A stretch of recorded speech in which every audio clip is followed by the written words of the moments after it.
Well, it is a small group, and this was my intent. By focusing on the Hermetic Corpus and alchemy, I've just gotten tired of talking about psychedelic drugs and always saying the same things over and over again. Nevertheless, it's a challenge to go outside my own bailiwick.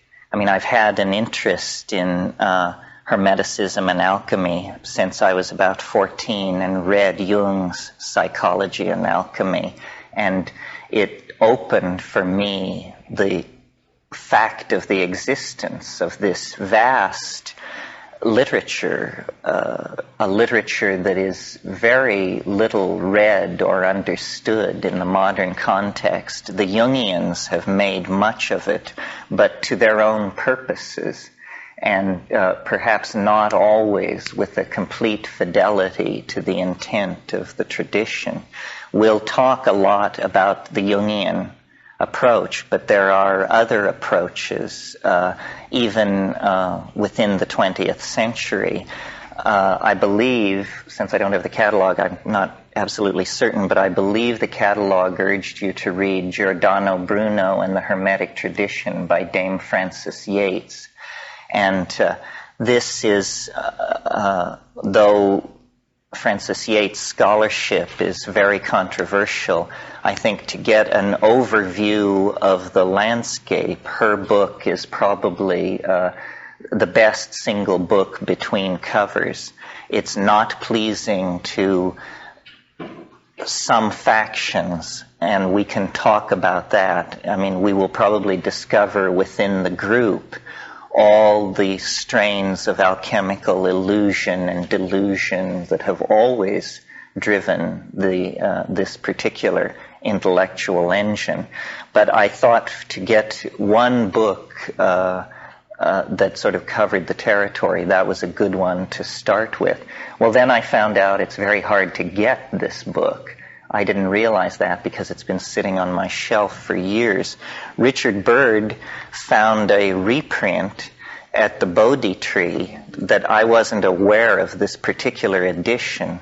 So, though probably none of you brought it with you in a heavily underlined form, if after this weekend you want to try and get it, it is available. And if you can't get that edition, why, a good book search service can probably come up with the first edition, which is Rutledge Keegan Paul. I wouldn't hold a weekend like this simply to go over a body of ancient literature if I didn't think it had some efficacy or import for the modern dilemma.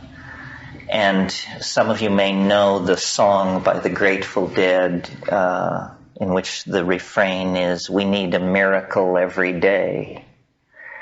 I think any reasonable person can conclude that the redemption of the world, if it's to be achieved, can only be achieved through magic. It's too late for science. It's too late for hortatory politics. Well, it's very interesting. I mean, every ancient literature has its apocalypsis. And in the Hermetic literature, there is a prophecy. I think it's in Book 2, but that really doesn't matter. And the prophecy is that a day will come when men will no longer care for the earth. And at that day, the gods will depart, and everything will be thrown into primal chaos. And this prophecy was very strongly in the minds of the strains of non-Christian thought that evolved at the centuries of closure of the Roman Empire. When you look back into historical time, it's when you reach the 1st and 2nd centuries after Christ that you reach a world whose psychology was very much like the psychology of our own time. It was a psychology of despair and exhaustion. This is because Greek science, which had evolved under the aegis of Democritean atomism and Platonic metaphysics, had essentially come to a dead end in those centuries. We can debate the reasons why this happened. An obvious suggestion would be that it was because they failed to develop an experimental method. And so everything just dissolved into competing schools of philosophical speculation. And a profound pessimism spread through the Hellenistic world. And out of that pessimism, and in the context of that kind of universal despair which attends the dissolution of great empires, a literature was created from the 1st to the 4th centuries after Christ, which we call the Hermetic Corpus, or in some cases, the Trismegistic hymns. Now, this body of literature was misunderstood by later centuries, especially the Renaissance, because it was taken at face value and assumed to be at least contemporary with Moses, if not much older. So the Renaissance view of Hermeticism was based on a tragic misunderstanding of the true antiquity of this material. And there are people, hopefully none in this room, who still would have us believe that this literature antedates the Mosaic law, that it is as old as dynastic Egypt. But this is an indefensible position from my point of view. In the early 16th century, a father and son, Isaac and Marik Casaubon, showed through the new science of philology that this material was in fact late Hellenistic. Now, I've always said that I am not a classicist in the Viconian sense, in the sense that there is a certain strain of thought that always wants to believe that the oldest stuff is the best stuff. This is not the case to my mind. To my mind, what is amazing is how recent everything is. So I have no sympathy with the fans of Lost Atlantis or any of that kind of malarkey, because to me what is amazing is how it all is less than 10,000 years old. Anything older than 10,000 years puts us into the realm of an aceramic society relying on chipped flint for its primary technology. What the Hermetic Corpus is the most poetic and cleanly expressed outpouring of ancient knowledge that we possess, but it was reworked in the hands of these late Hellenistic peoples, and it is essentially a religion of the redemption of the earth through magic. It has great debt to a tradition called Sevian, which means to me Manichaeanism. And Mandaeanism. And Mandaeanism was a kind of proto-Hellenistic gnosis that laid great stress on the power of life, zoa, bios. And in that sense, it has a tremendously contemporary ring to it. We also are living in the twilight of a great empire. And I don't particularly mean the American empire. I mean the empire of European thinking created in the wake of the Protestant Reformation and the rise of modern industrialism. The empire, in short, of science. Science has exhausted itself and become mere techne. It's still able to perform its magical tricks, but it has no claim on a metaphysic with any meaning, because the program of rational understanding that was pursued by science has pushed so deeply into the phenomenon of nature that the internal contradictions of the method are now exposed for all to see. And in discussing alchemy especially, we will meet with the concept of the coincidentia oppositorum, the union of opposites. This is an idea that is completely alien to science. It's the idea that nothing can be understood unless it is simultaneously viewed as both being what it is and what it is not. And in alchemical symbolism, we will meet again and again symbolic expression of the coincidentia oppositorum. It may be in the form of a hermaphrodite. It may be in the form of the union of Sol and Luna. It may be in the form of the union of Mercury with lead or with sulfur. In other words, alchemical thinking is thinking that is always antithetical, always holds the possibility of, by a mere shift of perspective, its opposite premise will gain power and come into focus. I think it was John, when we went around the circle, mentioned his interest in shamanism. There's a wonderful book called The Forge and the Crucible by Mircea Eliade, in which he shows that the shaman is the brother of the smith. The smith is the metallurgist, the worker in metals. And this is where alchemy has its roots.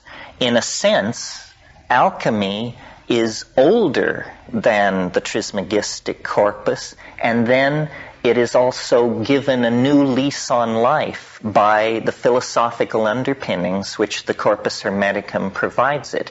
Alchemy, the word alchemy, can be traced back to mean Egypt or a blackening. And in its earliest strata, it probably refers to techniques of dyeing, meaning the coloring of cloth, and gilding of metals, and the forging and working of metal. I mean, we who take this for granted have no idea how mysterious and powerful this seemed to ancient people. And in fact, it would seem so to us if we had anything to do with it. I mean, how many of us are welders or casters of metal?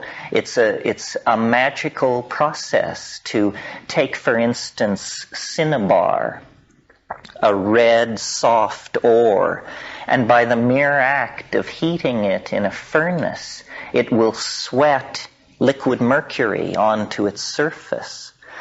Well, we have unconsciously imbibed the ontology of science, where we have mind firmly separated out from the world.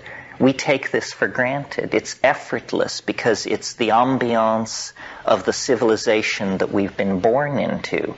But in an earlier age, and some writers would say a more naive age, but I wonder about that. But in an earlier age, mind and matter were seen to be alloyed together throughout nature, so that the sweating of mercury out of cinnabar is not a material process. It's a process in which the mind and the observations of the metal worker maintain an important role. And let's talk for a moment about mercury, because the spirit Mercurius is almost the patron deity of alchemy. You all know what mercury looks like. It's at room temperature, a silvery liquid that flows. It's like a mirror.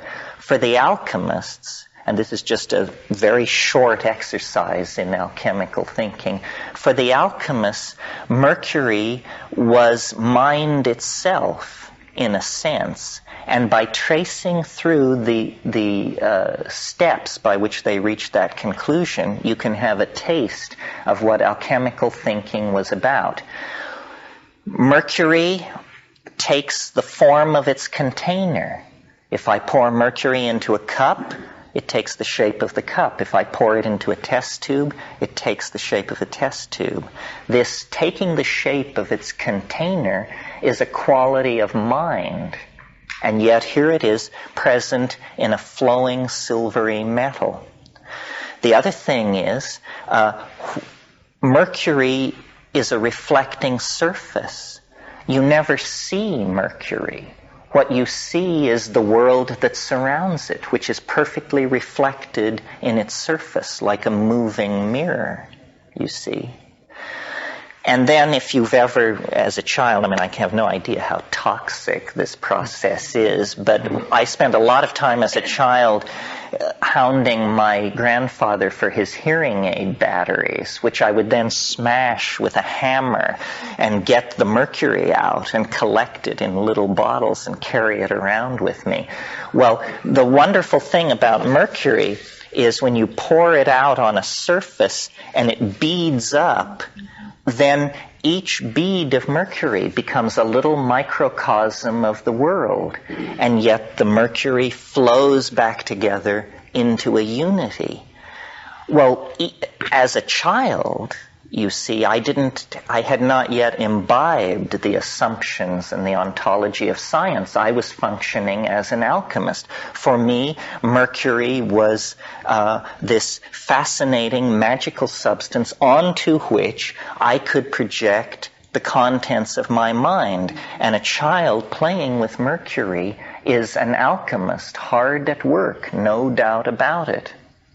Well, so then this is a phenomenon in the physical world, and then mind is a phenomenon as in the Cartesian distinction, which is between the res extensa and the res virens.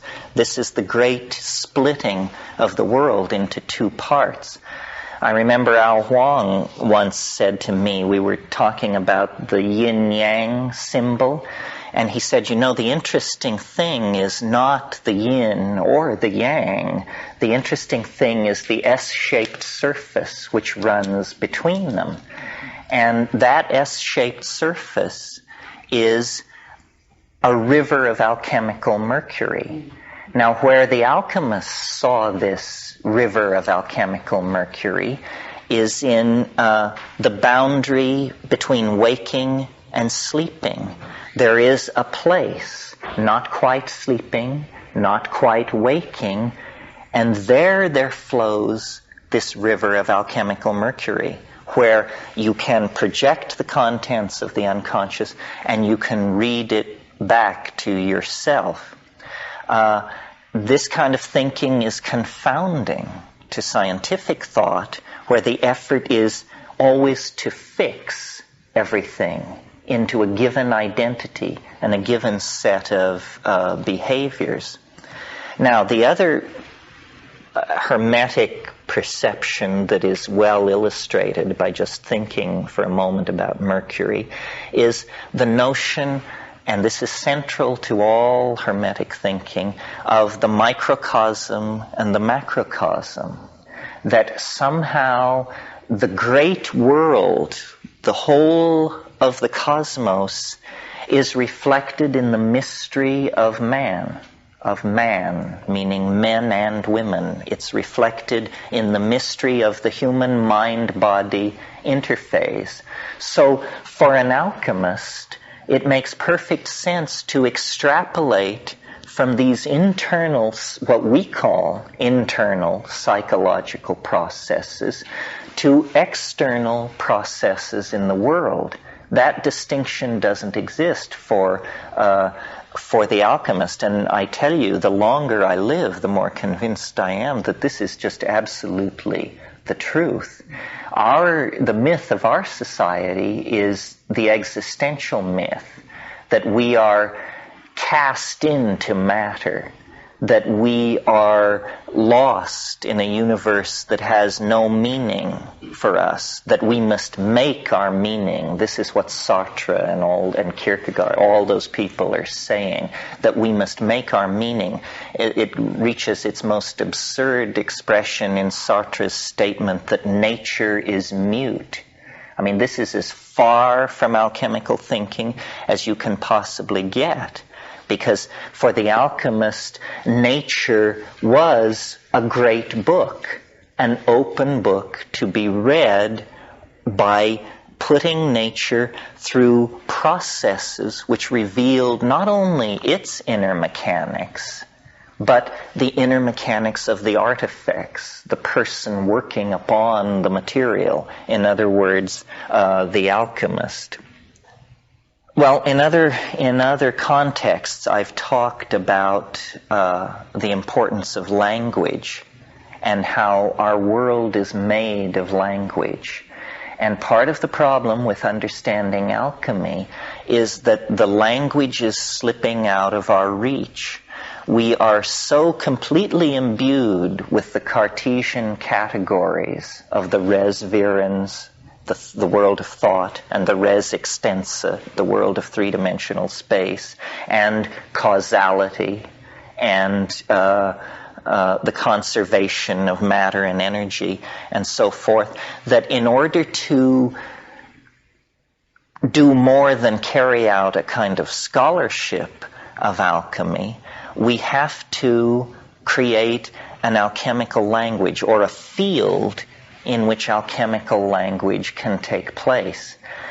Some of you may have been with me a couple of weeks ago in Malibu when Joan Halifax and I debated the roots of Buddhism. And I think Joan deserves great credit for saying that Buddhism would never have taken root in America were it not for the psychedelic phenomenon. Not that Buddhism is psychedelic, it in fact is fairly touchy about that. But Buddhism would have gotten nowhere in America had not psychedelics created a context for Buddhist language to take root. And I would wager that I would never have gotten to first base with proposing a weekend on alchemy at Esalen were it not understood that psychedelics have prepared people for the notion that mind and world can be poured together like mercury and sulfur, like the Sophic waters, to create a new kind of understanding. Because otherwise, modernity has fixed our minds in the categories of Cartesian rationalism. And so I will not claim, and do not in fact think it's so, that there was anything overtly psychedelic in the sense of pharmacologically based about alchemy. When we look back through the alchemical literature, there's very little evidence that it was pharmacologically driven. Only when you get to the very last adumbrations of the alchemical impulse in someone like Paracelsus do you get the use of opium but it is interesting that the great drugs of modern society were accidentally discovered by alchemists in their researches. Distilled alcohol is a product of alchemical work. And then, as I mentioned, opium was very heavily used by the Paracelsian school. But what they possessed was an ability to liquefy their mental categories and then to project the contents of the mind onto these processes and read them back.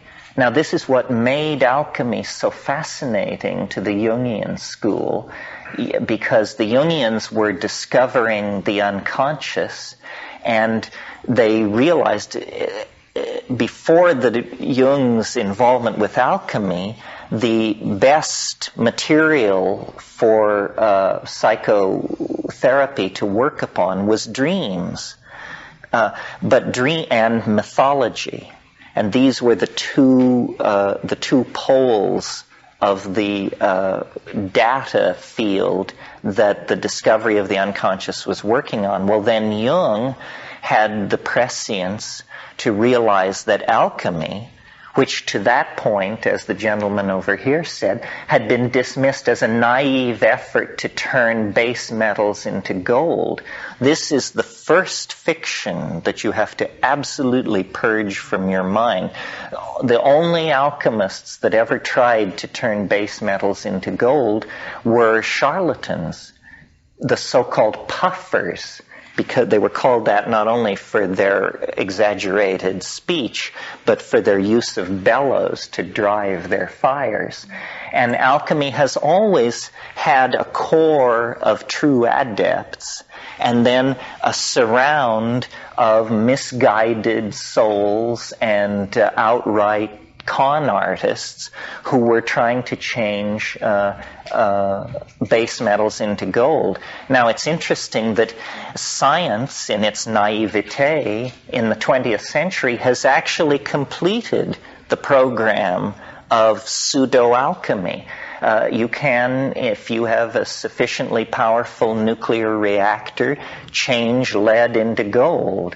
I mean, the cost is staggering. It has no economic importance whatsoever, but it can be done by bombarding gold with a sufficient amount of heavy particles, lead. You can change it into gold. But this is not what the original intent was. In fact, when we look at the history of 20th century science, we will see that in a way it's a misunderstanding of what the alchemical goals were to be, and one by one it has done these things that were stated goals of the alchemists, except that the alchemists always spoke in similes and in a secret control language that was symbolic. Okay, now another point that was brought up was, in going around the circle, was the externalization of the soul. And what we're trying to do is, in this weekend, is study and talk about the idea of redeeming the world through magic. And how is this to be done? Well, the philosopher's stone is a complex of ideas that no matter how you divide it, no matter how you slice it, it's very difficult to hold the pith essence of this concept. But what it really comes down to is the idea that spirit is somehow resident in matter in a very diffuse form, and that the goal of Hermetic thinking and later alchemy is the concentration and redemption of this spirit, a focusing of it, a bringing of it together. This is an idea that was common in the Hellenistic world, not only to Hermetic thinking, but also to Gnosticism. Gnosticism is the idea that somehow the pure, holy, real light of being was scattered through a universe of darkness and of saturnine power, and that the goal is, by a process which we can call yogic or alchemical or meditative or moral/ethical, the light must be gathered and concentrated in the body and then somehow released and redeemed. And all esoteric traditions, East and West, talk about the creation of this body of light. And we will not in this weekend talk very much about alchemy, non-Western alchemy, Taoist alchemy, and Vedic alchemy. But in those systems too, the notion is about the creation of this vehicle of light. This is one metaphor for the externalization of the soul. The philosopher's stone is another. And I will challenge you to try to imagine what the achievement of the philosopher's stone would be like, because it's in trying to think that way that you begin to dissolve the categories of the Cartesian trap. And so imagine for a moment an object, a material, which can literally do anything. It can move across categorical boundaries with no difficulty whatsoever. So what do I mean? I mean that if you possessed the philosopher's stone and you were hungry, you could eat it. If you needed to go somewhere, you could spread it out and sit on it, and it would take you there. If you needed a piece of information, it would become the equivalent of a computer screen, and it would tell you things. If you needed a companion, it would talk to you. In other words, if you needed to take a shower, you would hold it over your head and water would pour out of it. Now you see, this is an impossibility. That's right. It's a coincidentia oppositorum. It is something which behaves like imagination and matter without ever doing damage to the ontological status of one or the other. Now this sounds like, pure pathology in a context of modern thinking, because we expect things to stay still and be what they are and undergo the growth and degradation that is inimical to them. But no, the redemption of spirit and matter means the exteriorization of the human soul and the interiorization of the human body, so that it is an image freely commanded in the imagination. Imagination. I think this is the first time I've used this word this evening. The imagination is central to the alchemical opus, because it is literally a process which goes on in the realm of the imagination, taken to be a physical dimension. And I think that we cannot understand the history that lies ahead of us unless we think in terms of a journey into the imagination. We have exhausted the world of three-dimensional space. We are polluting it. We are overpopulating it. We are using it up. Somehow the redemption of the human enterprise lies in the dimension of the imagination. And to do that, we have to transcend the categories that we inherit from 1,000 years of science and Christianity and rationalism, and we have to re-empower and re-encounter the mind. And we can do this psychedelically, we can do it yogically, or we can do it alchemically and hermetically. Now, there is present in the world at the moment, or at least I like to think so, an impulse which I have named the archaic revival. It's what happens is that whenever a society really gets in trouble, and you can use this in your own life, when you really get in trouble, what you should do is say, what did I believe in the last sane moment that I experienced? And then go back to that moment and act from it, even if you no longer believe it. Now, in the Renaissance, this happened. The scholastic universe dissolved.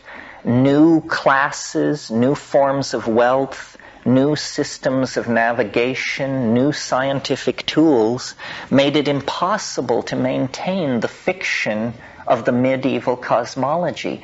And there was a sense that the world was dissolving. Good alchemical word, dissolving. And in that moment, the movers and shakers of that civilization reached backwards in time to the last sane moment they had ever known, and they discovered that it was classical Greece. And they invented classicism in the 15th and 16th century. The texts which had lain in monasteries in Syria and Asia Minor, forgotten and untranslated for centuries, were brought to the Florentine Council by people like Gemistus Pletho and others, and translated, and classicism was born. Its laws, its philosophy, its aesthetics. And we are the inheritors of that tradition. But it is now once again exhausted. And our cultural crisis is much greater. It is global. It is total. It involves every man, woman, and child on this planet. Every bug, bird, and tree is caught up in the cultural crisis that we have engendered. Our ideas are exhausted, the ideas that we inherit out of Christianity and its half-brother science, or its bastard child science. So what I'm suggesting is that an archaic revival needs to take place. And it seems to be well in hand in the form of the revival of goddess worship and shamanism and partnership. But notice that these things are old, 10,000 years or more old. But there was an unbroken thread that, however thinly drawn, persists right up to the present. So the idea of this weekend is to show the way back to the high magic of the late Paleolithic, to show that there were intellectual traditions, there were minority points of view that kept the faith, that never allowed it to die. And to my mind, this alchemical, hermetic, Gnostic, Egyptian, Chaldean thread is the thread. And if we unravel it with sufficient care and attention, then we can build a bridge from the otherwise nearly incomprehensible high magic of the late Paleolithic. We can get it as near to ourselves as John Dee, who died in 1604. We can discover that it's no further away from us than the beginning of the 30 Years' War.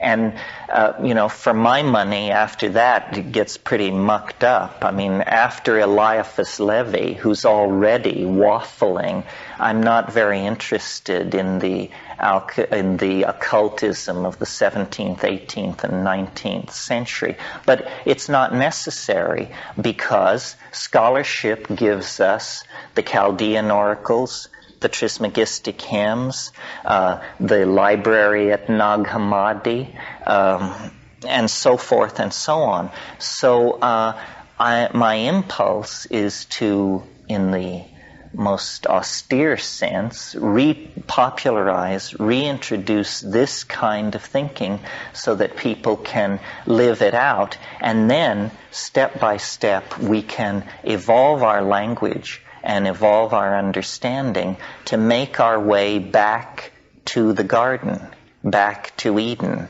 It's occurred to me recently, it's said that Christ opened the doors to paradise. Yes, but he closed the doors to Eden. And paradise is a very airy place where everybody sits around on clouds strumming their lyres. I think what we want to do is make our way back to the alchemical garden. That's where our roots are. That's where meaning is. Meaning lies in the confrontation of contradiction. the coincidentia, oppositorum. That's what we really feel, not these rational schemas that are constantly beating us over the head with the thou shalts and thou shoulds, but rather a recovery of the real ambiguity of being, an ability to see ourselves as at once powerful and weak, noble and ignoble, future-oriented, past-facing. We each need to become Janus-faced and to incorporate into ourselves the banished contradictions of being that so haunt the enterprise of science. We can leave that behind, and when we do, we reclaim authentic being. And authentic being, make no mistake about it, is what alchemical gold really is. That's what they're talking about. Authentic being. So that's right now, tonight. Right now what? We're led. We're led. We're Saturnine, and we'll talk about Saturn and Pluto and all of that. Yes, tomorrow we'll talk about the stages of the alchemical opus. And though the stages are many and multifarious, it all begins in what is called the nigredo, the blackening, the depths of the leaden, saturnine, chaotic, fixed place. And that's where we have been left by science and modernity and so forth and so on. And that's where the alchemist loves to begin. That's where he or she stokes the furnace and begins the dissolutio et coagulatio that leads to the appearance of the stone. I'll show you some books, and this is, by no means exhaustive. The literature of Hermeticism and alchemy is vast, and I could have brought 5 or 6 boxes of this size from my own library. And this is a smattering. It doesn't mean what I show you is the best. It simply tries to spread over a large area. Oh, someone put this here. This is a new novel that's just been published by Lindsay Clark called The Chemical Wedding. And I see last week it was number 10 on the New York Times bestseller list, which is astonishing for such an obscure subject. It's a retelling of a famous incident in alchemy in the 19th century when a woman named Mary Alice Atwood who had a very, very close relationship to her father, Dr. South, and the two of them worked together, she on a text and he on a long poem. And to make a long story short, eventually they decided to destroy both the poem and the book, feeling that they had said too much and had given the secret away. At least that's one version. So this is a fictionalized retelling of that incident, intercut with a modern cast of characters, very clearly modeled on the poet Robert Graves. So if you like to absorb your information in a fictionalized form, this is a wonderful book. John Borman, the movie director, recently optioned this book, the guy who made The Emerald Forest and Excalibur. So we may have an alchemical movie downstream a year or two. A number of compendiums of alchemical texts have been published over the centuries, and if you wish to study alchemy, you have to obtain these. If you're fortunate enough to read French, you should read Festugieri and Berthelot. They collected alchemical texts into encyclopedic size volumes, but unfortunately these have never really come into English. One that did come into English is the Museum Hermeticum Amplificarum et Theatrum, I think, which A.E. Waite who some of you may know for his role in the Golden Dawn, collected. There are about 40 alchemical texts, and all the greats are in here. Lull, Villanova, Michael Meyer, Basil Valentine, Kramer, Edward Kelly, and so forth. The place to begin, I think, is obviously with the question, who is Hermes Trismegistus? What are we talking about here? I mean, this sounds so incredibly exotic to people. The Renaissance had the concept of what it called the presci theologi.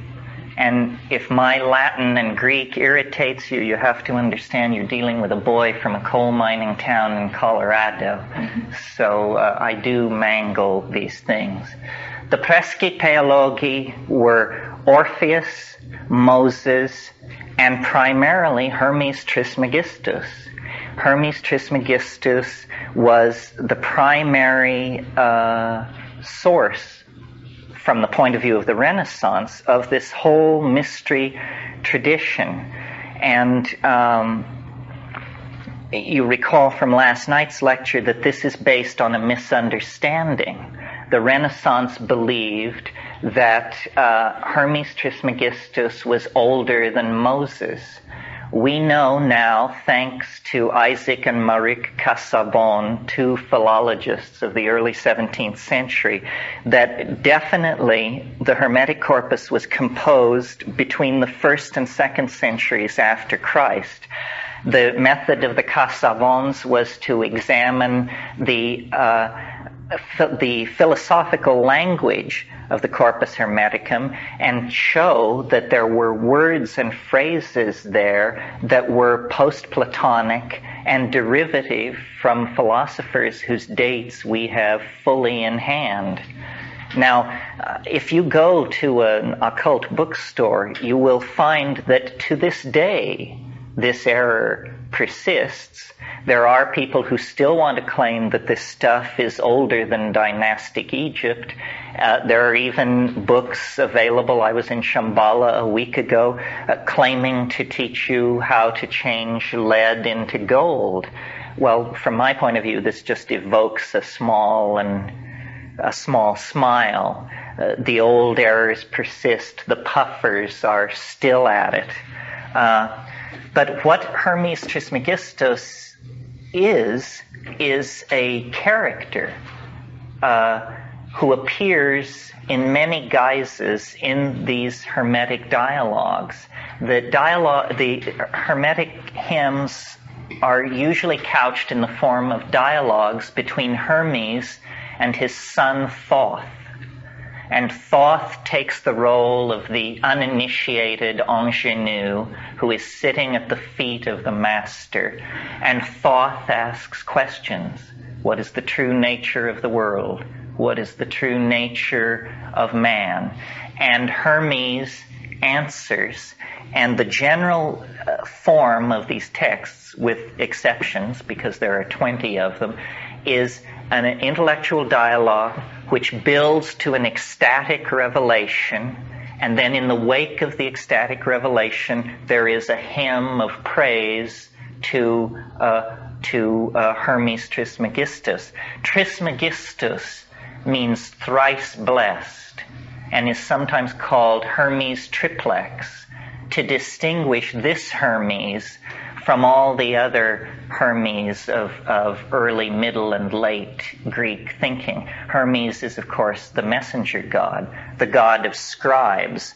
The reason this ibis-headed being holding a staff is embossed on the cover of each of these books is because this is how Hermes Trismegistus, Thoth Hermes, was imagined. He was associated with the scribe god of the Egyptian pantheon.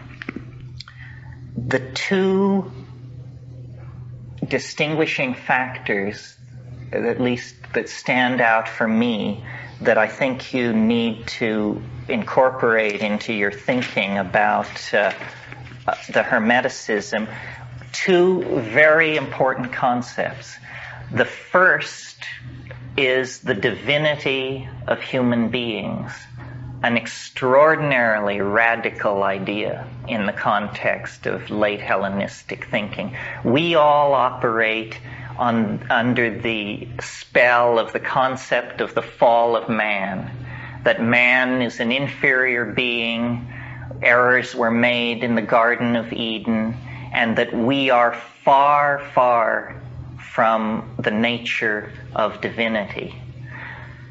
All magic, and all magic in the West is derivative from this tradition, takes the position that man is a divine being. Men and women are divine beings. The Corpus Hermeticum actually refers to man as God's brother. And this is a double-edged perception. It gives tremendous dignity to the human enterprise, but it also raises the possibility of the error of pride and hubris. In the Renaissance, Marcello Ficino boiled this notion down to the aphorism, man is the measure of all things. And you may notice that this is the position really of science, that man is the measure of all things, that it is up to us. We can decide the course of the cosmos. All magic stems from this position. This is why the church was so concerned to stamp out magic, because it assigns man an importance that the church would rather reserve to deity. So that's the first great division between Christian thinking and Hermetic thinking, an entirely different conception of what human beings are. And when we get into the text, I'll read you some of these passages. Now, the second distinguishing factor, and notice that this position on man empowers tremendous freedom. Man is the measure of all things. The second distinguishing factor in Hermeticism is the belief that we can control fate, that we can escape from cosmic fate. The late Hellenistic mindset was, and what you get in the Gnostics is the belief that because of astrology, because of the stars, we are subject to control from these exterior forces. In most Gnostic thinking, the whole concern is to somehow evade what is called the hymarmony, cosmic fate. And in the Gnostic systems, the only way it can be done is by ascending through the shells of cosmic ordering forces, the archons, the planets, the planetary demons, so forth and so on, and then beyond the hymarmony, which is actually thought of as a place in space that you burst through, you transcend fate. What the Hermetic thought is that these fates become personified as the decans, as the stellar demons, and then it is held that there is a magical system which is possible where you can call these archangels to your side and work with them and not be subject to the inevitable working of the cosmic machinery. And this burst like a revelation over the late Hellenistic world, because there was such philosophical and emotional and political exhaustion that this is a counterpoise to the message of the New Testament, which is a similar message, that you can be saved in the body, that you can escape the inevitable dissolution and degradation laid upon us by time. So these are the two distinguishing factors, the divinity of man and the possibility of using magic to evade the machinery of fate. So I want to read some of the Corpus Hermeticum to you to give you the flavor of it. But before I do, I want to say something about the history of these texts. You're all familiar, more or less, I'm sure, with Apuleius's The Golden Ass, which is a novel of initiation that is late Roman. Apuleius also put together what is called the Asclepius. And the Asclepius is true Hermetic literature that was not lost. It was the only one that was available throughout the Dark and Middle Ages. All the rest was lying untranslated in Syrian monasteries until Gemistus Pletho in 1490 brought these manuscripts to Florence, to the court of the de Medicis, and then the translation project began. Now, the only other Hermetic material that was accessible throughout the High Gothic period was a book of magic called Picatrix. And the Picatrix was probably written in the 1200s, although this elicits screams of dissent from the burning-eyed faction. But reason dictates that we consider Picatrix 12th century. So only the Asclepius and the Picatrix represented this strain of thought before the 1460s. And the importance of Hermetic thinking can be seen by the fact that Gemistus Pletho brought Plato to the Florentine Council, as well as Hermes Trismegistus. And when Marcello Ficino sat down to do this translation work, Cosimo de' Medici said, "Plato can wait. I'm getting old. You do the Hermetic Corpus first.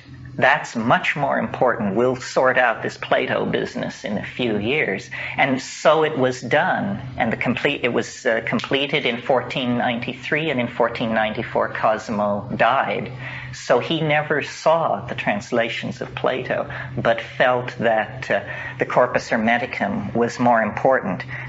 I mention this to show you the importance that was attached to this stuff. Here is one of the key passages on man's nature. This is from Book 1 of the Corpus Hermeticum. "But mind, the father of all, he who is life and light, gave birth to man, a being like to himself. And he took delight in man as being his own offspring. For man was very goodly to look on, bearing the likeness of his father. With good reason then did God take delight in man. For it was God's own form that God took delight in. And God delivered over to man all things that had been made." This is the basis of the Ficenian statement, man is the measure of all things. "And man took station in the Maker's sphere and observed the things made by his brother, who was set over the region of fire. And having observed the Maker's creation in the region of fire, he willed to make things for his own part also, and his Father gave permission, having in himself all the working of the administrators." This is a reference to the angel hierarchy. "And and the administrators took delight in him, and each of them gave him a share of his own nature." So man is the brother of God and a creature at home with the angels. This idea is echoed in the Asclepius, which you'll recall was available throughout the Middle Ages. "The range of man is yet wider than that of the demons," meaning the angels. This term is, transposable in Hermetic thought. "The individuals of the humankind are diverse and of many characters. They, like the demons, come from above, and entering into fellowship with other individuals, they make for themselves many and intimate connections with almost all other kinds, And then the famous passage, "Man is a marvel then, Asclepius. Honor and reverence to such a being.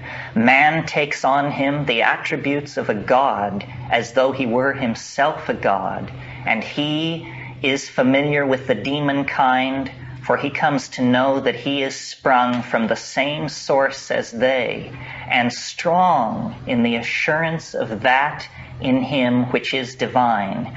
He scorns the merely human part of his own nature. How far more happily blended are the properties of man than those of other beings.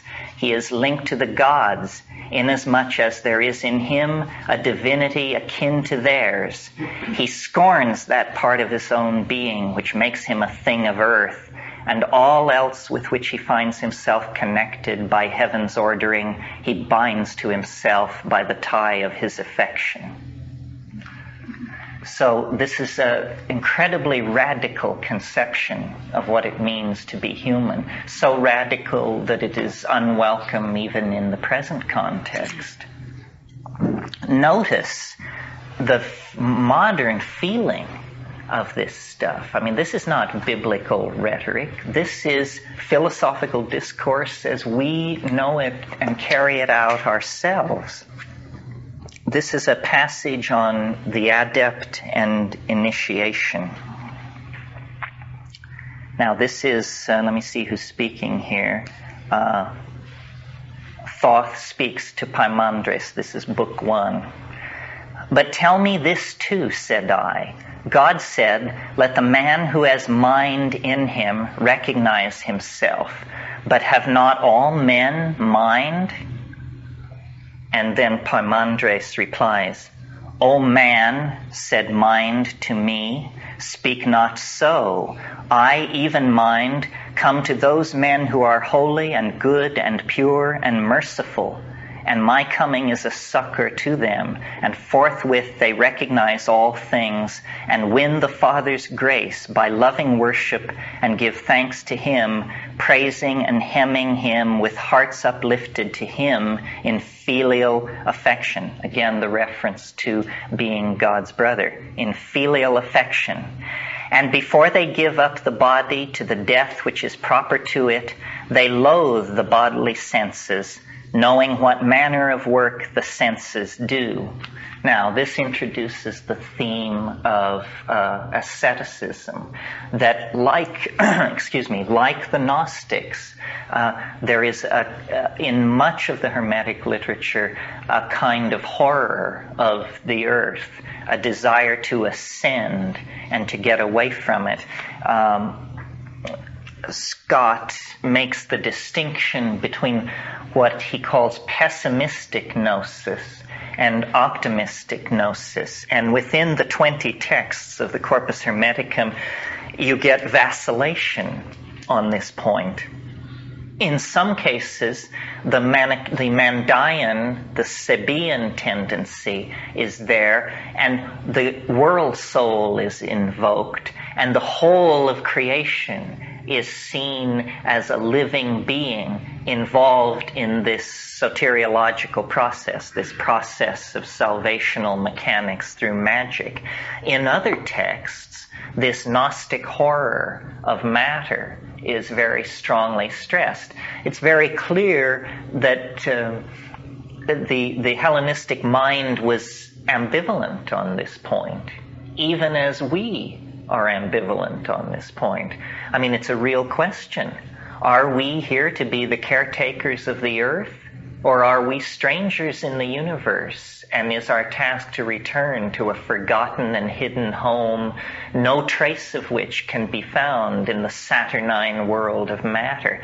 It's very hard to have it both ways. You're going to have to sort of take a position on that. And these people were forced into the same dilemma. There's no middle ground between those two positions. And so that dichotomy, that conundrum, haunted a lot of Hermetic thinking. Here is the Hermetic creation myth. This is book 3, paragraphs 1 through a few, and you will see the comparison, the similarities to the Christian creation myth, but with extraordinary differences.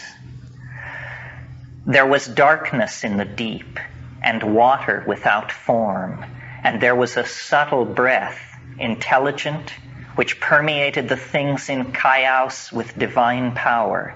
Then, when all was yet undistinguished and unwrought, there was shed forth holy light, and the elements came into being. All things were divided one from another, and the lighter things were parted off on high, the fire being suspended aloft so that it rose unto the air, and the heavier things sank down, and sand was deposited beneath the watery substance, and the dry land was separated out from the watery substance and became solid, and the fiery substance was articulated with the gods therein. And heaven appeared with its 7 spheres, and the gods visible in starry forms with all their constellations. And heaven revolved and began to run its circling course, riding upon the divine air. And each god, by his several power, set forth that which he was bidden to put forth. And there came forth 4-footed beasts, and creeping things, and fishes, and winged birds, and grass, and every flowering herb, all having seed in them according to their diverse natures. For they generated within themselves the seed by which their races should be renewed. And then it goes on to describe the birth of man. Now, this kind of thinking is what alchemy seized upon in its ambitions.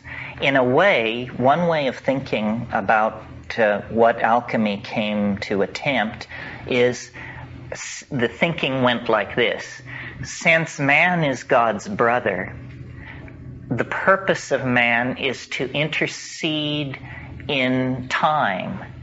And it was believed that ores, precious metals, and things like this grew in the earth. It was a thoroughgoing theory of evolution that reached right down into the organic realm. So it was thought that gold deposits in the earth would actually replenish themselves over time. And it's passages like this that give permission for that kind of thinking. In line with that, we're now in book 4. And remember, the tone changes slightly from book to book. They were, after all, written over a 300-year period by various people. You must understand, then, that God is pre-existent and ever-existent, and that He alone made all things and created by His will the things that are. And when the Creator had made the ordered universe, He willed to set in order the earth also. He willed to set in order the earth also. And so He sent down man, a mortal creature made in the image of an immortal being, to be an embellishment of the divine body. For it is man's function, here it comes, the purpose of man, according to book 4, for it is man's function to contemplate the works of God, and for this purpose he was made, that he might view the universe with wondering awe and come to know its maker. Man has this advantage over all other living beings, that he possesses mind and speech. Now speech, my son, God imparted to all men, but mind He did not impart to all. Not that He grudged it to any, for the grudging temper does not start from heaven above, but comes from being here below, in the souls of those men who are devoid of mind. This introduces the concept of an elect, or a perfecti, a hierarchy of human accomplishment and understanding. And this is also basic to Gnosticism. It's not for everyone, they're saying. It's for the pure of heart. And then what pure of heart means depends on the school you're looking at. For some, it was mathematical accomplishment. For others, it was contact with the logos. For others, it was an ability to resist the temptations of the senses. But there was always this sense of the higher and lower possibility within the human experience. Everybody with me so far? This is at the opening of Book 12, and this is a book with a heavy Mandaean sensitivity, this sensitivity to life. Now this whole cosmos, and notice how this transcends even the Buddhist point of view, because in Buddhism plants have no soul. This is a tremendous failure in the Buddhist conception as far as I'm concerned. Okay, this is book 12. Now this whole cosmos, which is a great God and an image of him who is greater and is united with him and maintains its order in accordance with that will, is one mass of life, and there is not anything in the cosmos, nor has been through all time from the first foundation of the universe, neither in the whole nor among the several things contained in it, that is not alive. There is not and has never been and never will be in the cosmos anything that it is dead. For it was the Father's will that the cosmos, as long as it exists, should be a living being, and therefore it must needs be a God also. How then, my son, could there be dead things in that which is a God, in that which is an image of the Father, in that which is one mass of life? Deathness is corruption, and corruption is destruction. How then can any part of that which is incorruptible be corrupted, or any part of that which is a God be destroyed? And there are other passages. This is a good one. This is Book 18. For as the sun, who nurtures all vegetation, also gathers the first fruits of the produce with his rays, as it were with mighty hands, plucking the sweetest odors of the plants, even so we too, having received into our souls, which are plants of heavenly origin, the efflux of God's wisdom, must in return use his service for all that springs up in us. Now this conception that the human soul is a plant is a unique idea. I don't know of another tradition. Those of you who were with us in Ojai, we heard Johannes Wilber talk about how among the Amazon Indians, the Warao, the men actually marry trees. They actually take trees as their wives, a tree, and it is a man's job throughout his life to take care of this tree with the same tenderness and attention that he lavishes on a living wife. This is a more radical conception than that. This is the conception that the most important part of us is a plant. It reminds me of the joke that I occasionally make in these groups, the notion that animals are something invented by plants to carry them from place to place. Well, according to this, that's right on. So the sensitivity to the vegetative nature of the world is so great that it raises the plant to be the pith essence, the soul of man, the brother of God. So you see, the valuation of the vegetative universe here is of an extremely radical type. Yes, Kanoa.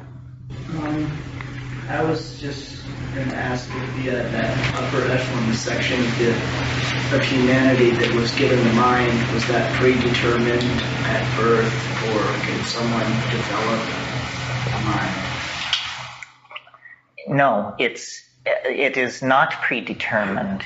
It is something that is acquired through cultivation of a relationship to, in the Hermetic language, nous, the higher mind, and in the Gnostic language, logos, the informing spirit. But yes, no, the whole thrust.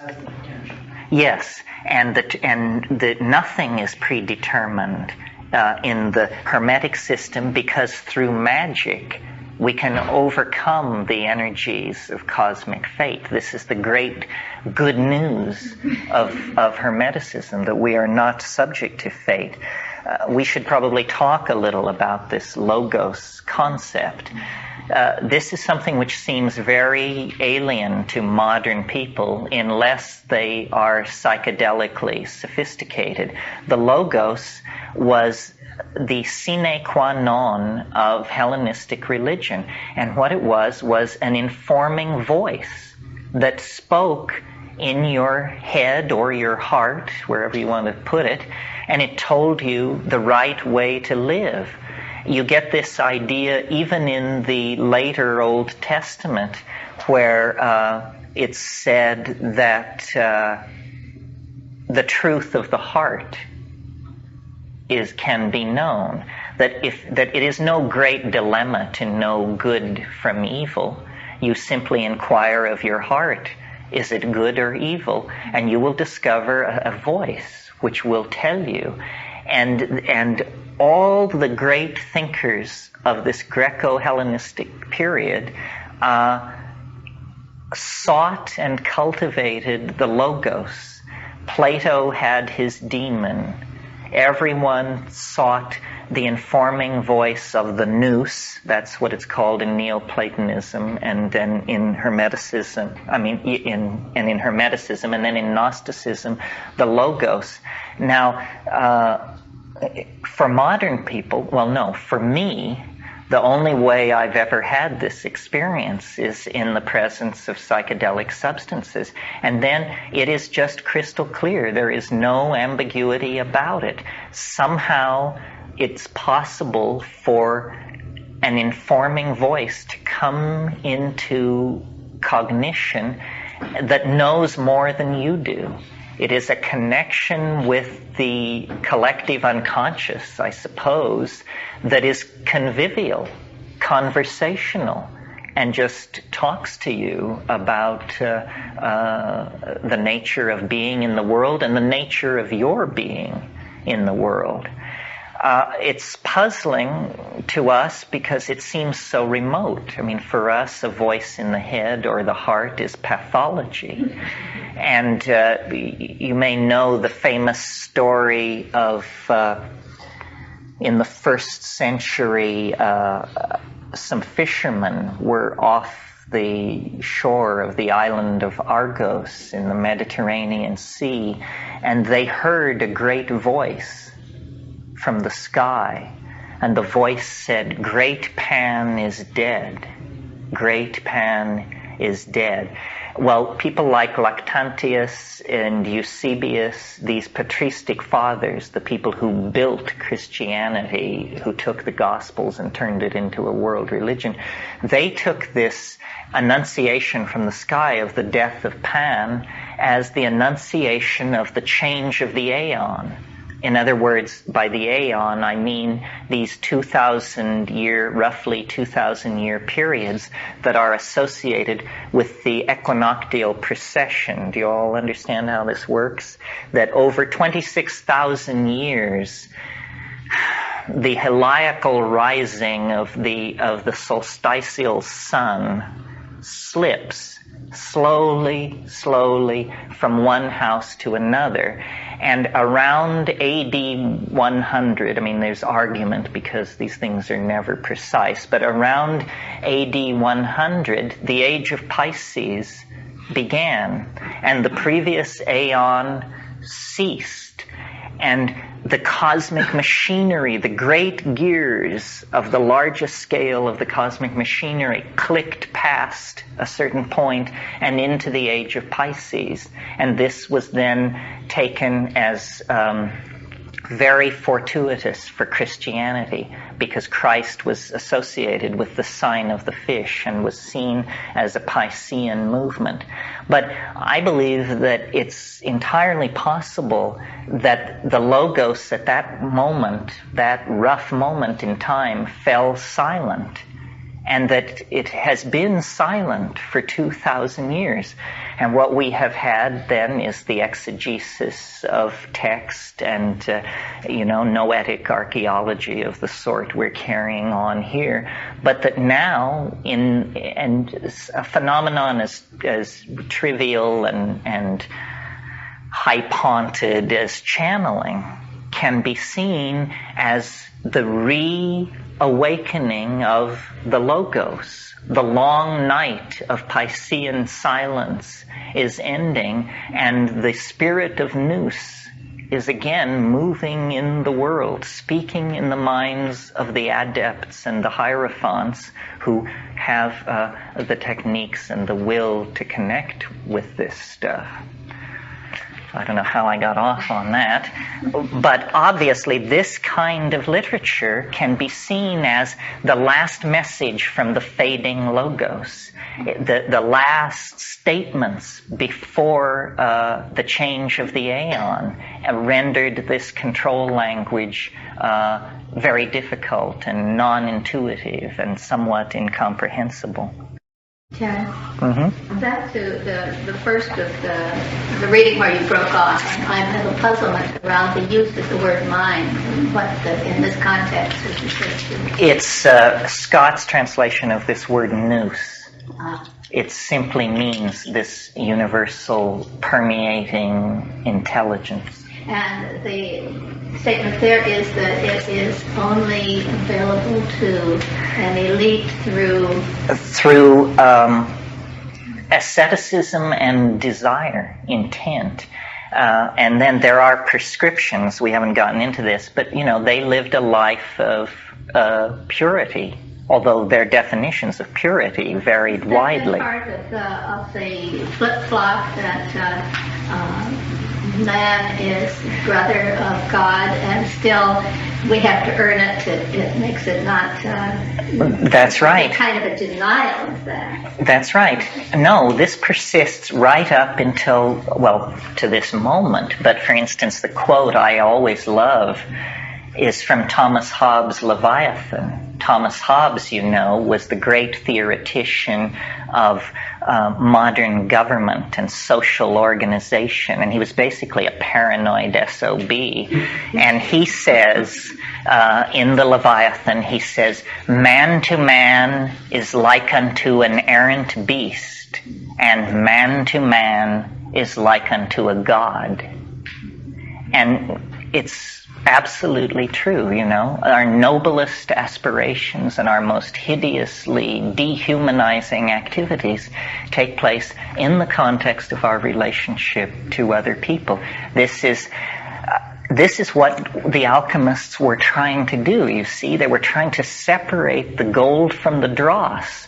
They were trying to take the errant beast, and when we look at alchemical art, we will see dragons, dogs, pigs. We will see the errant beasts, and we will see the angelic beings that are trying to be separated out of our nature.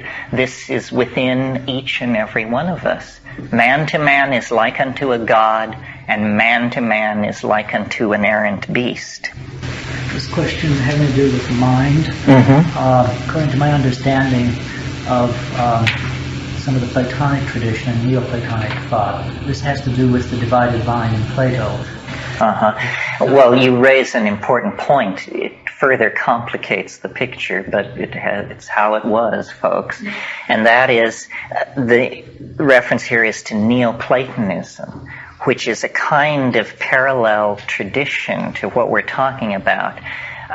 Plato had at least a couple of phases in the evolution of his thinking. The young Plato is a rational thinker, but the later Plato, apparently after he fell under the influence of Pythagorean schools, it becomes a full-blown mystic. And then in the late Roman Empire, Now this is almost 1,000 years after Plato. We have to remember, in our minds, all these people get squeezed together like they could all have dinner together. But, Plotinus is as far from Plato as we are from King Canute. So you have to bear in mind the scale of history. But so 900 to 1,000 years after Plato, a Byzantine school of philosophy arose around Porphyry, Plotinus, and Proclus as the major exponents. And they worked with the late Plato and elaborated a beautiful mystical cosmology. This is what I did a workshop here on a year ago. And many of those ideas and terms parallel conceptually the stuff in the Corpus Hermeticum. And if you're of a certain intellectual bent, you may find yourself more comfortable with the Neoplatonists than with this. This material tends to be emotional, evocative, poetic, and while there's great poetry in Plotinus, there's also very tight thinking that goes along with it. And there are other traditions. I mean, I'm making it simple for you. There was a whole tradition of what was called the Chaldean oracles. And this was a collection of 100 or more fragments, all of which were the great commentary of Eusebius in 30 volumes. Iamblichus, one of them. That's all lost. We don't have that material, and it is, in a way, the most mysterious of these traditions because it just didn't survive. And it may be that the Chaldean oracles, is the missing link to push this stuff back several centuries deeper into time, because the Chaldean oracles may actually be pre-Platonic. There's considerable evidence of that. But these are very arcane matters. I mean, you have to give yourself over to a lifetime of learning these languages and the philology of these languages to penetrate this stuff. The Hermetic Corpus was largely Alexandrine. There were also Christian Platonists in Alexandria. There were certain centers, Rome, Byzantium, Alexandria, Heliopolis in Egypt was a cult site that was maintained for a very long time. If you're interested in this stuff but you don't like to absorb it this way, Flaubert, of all people, the Flaubert of Madame Bovary, wrote an incredible novel called The Temptation of Saint Anthony, and in which he describes 2nd century Alexandria in a fictionalized form and gives you a real flavor for the intellectual complexity of the Alexandrine world. You see, Christianity had not yet gelled. It was many things. So you not only have Gnostics of 5 or 6 schools, Simonists, Valentinians, Basilidians, and so forth. But you also have Christians, a number of cults calling themselves Christians, that were also in furious competition. Docetists, Montanists, and later Nestorians. There were gymnosophists from India, people who were actually carrying yogic doctrines into the Mediterranean world. Plus you then have all the surviving cults of the older Egyptian strata, the cults of Isis and Cybele and Adonis and Dionysius, and it just goes on and on. I mean, the richness of this intellectual world is there's nothing comparable in our experience. And it shows the passion with which people were trying to understand the dilemma of a dying world, because this is what they were confronted with. The intellectuals of the empire could feel it all slipping through their hands. And Flaubert gives a wonderful picture of this. I mean, Flaubert has a very romantic streak, And it's like smoking hashish to read this book. I mean, the attention to fabric and architecture and food and odor, and then because the subject matter is the temptation of Saint Anthony, it's an excuse to describe these temptations in all their sensual richness and erotic kinkiness, and it's a wonderful way to absorb this material. But Yeah. Somebody else raised the point about the elitism or an elite group of people. And if one considers society as you had in Alexandria or some of the large centers, well, the only people who really had access to this were people who, first of all, had money. And, Correct. And who were well educated. Could read. And could, yeah. Yes, you had to be able to read. There already you have an elite group. That's right. That's right. No, very definitely. What survives from a civilization is its literatures, and these literatures are usually the production of an elite. And we have to remember, don't have any illusions about the Roman Empire. I mean, I always think of the wonderful description, I don't even know why it's there, but Boris Pasternak in Dr. Zhivago goes off on a rip about ancient Rome, and he describes it as a bargain basement on 3 floors. I mean, this was an empire that lived by human cruelty. It was on the backs of slaves that this airy intellectual speculation was based. I mean, it was a tremendously pluralistic society, but that pluralism was maintained by standing armies of enormous size and policies of occupation of enormous cruelty. I mean, because of our relationship to the Christian tradition, we're aware of such things as the Zealot Revolt of 69 and the reign of Herod Antiochus in Jerusalem and so forth and so on. But that was just one little corner of the empire. And in Armenia, in Gaul, in Spain, in North Africa, military governors were carrying out outrageous suppressions of native populations. I mean, it was not a pretty time to be alive, and what comes down to us then is the yearning to escape from that. No wonder these people saw the earth as a cesspool and a trap, because that's what it was for them, without doubt. And our own age is very similar. I mean, we do not have slavery, but we suffer under propaganda, mass manipulation of ideas, and the degradation and exploitation of the third world on a scale the Roman Empire couldn't even dream of. So there is a great affinity.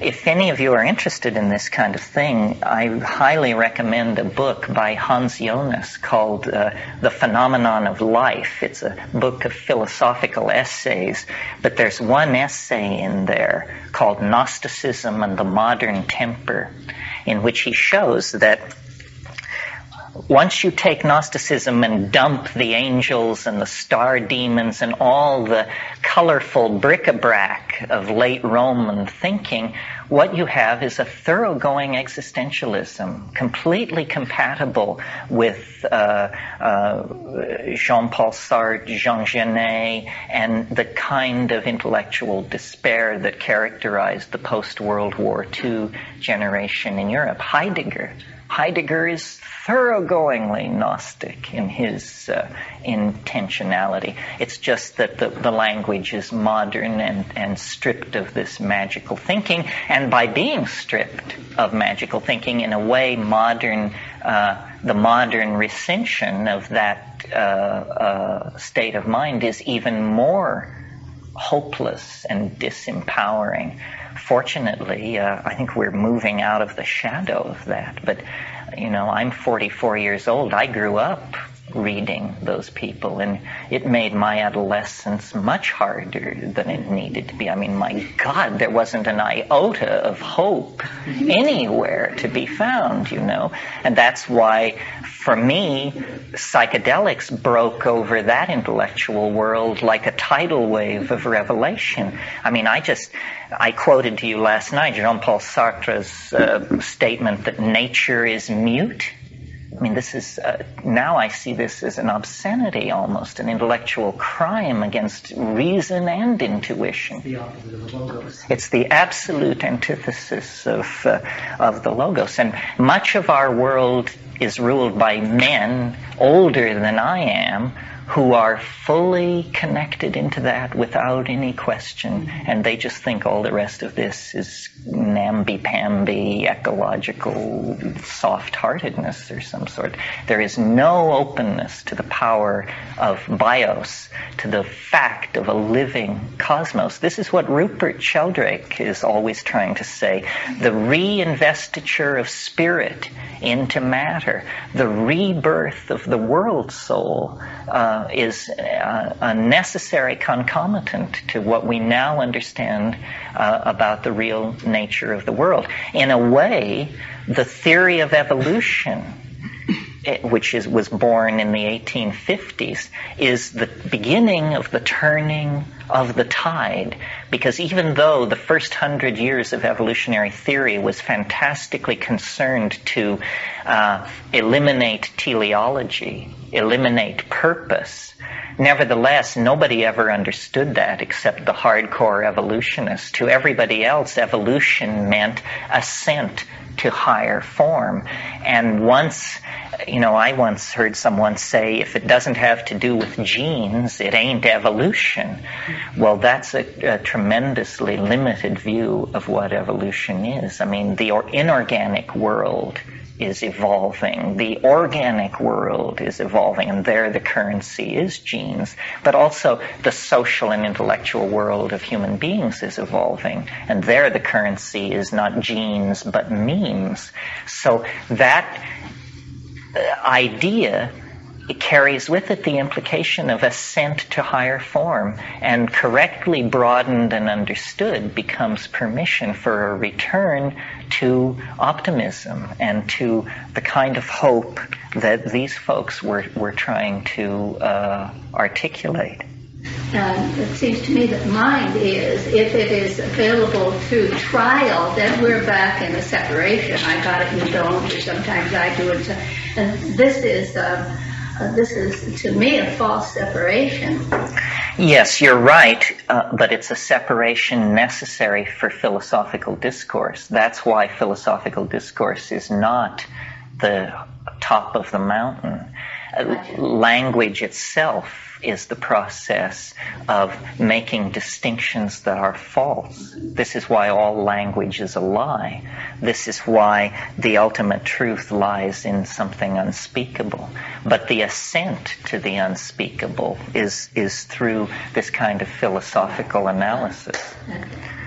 Let me see, that reminds me of something, but does somebody else have something they want to... Language is only the vehicle. Well, it's the vehicle, but eventually there's no road, and you have to park the vehicle and get out and walk, I think. And that's the journey.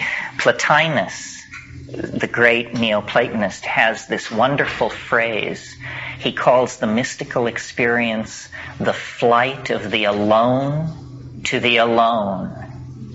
And I love this image. It's so uncompromising, and it's about as true as something can be and still move in the realm of language, because it's saying, finally words fall away, and finally there is only that which cannot be said.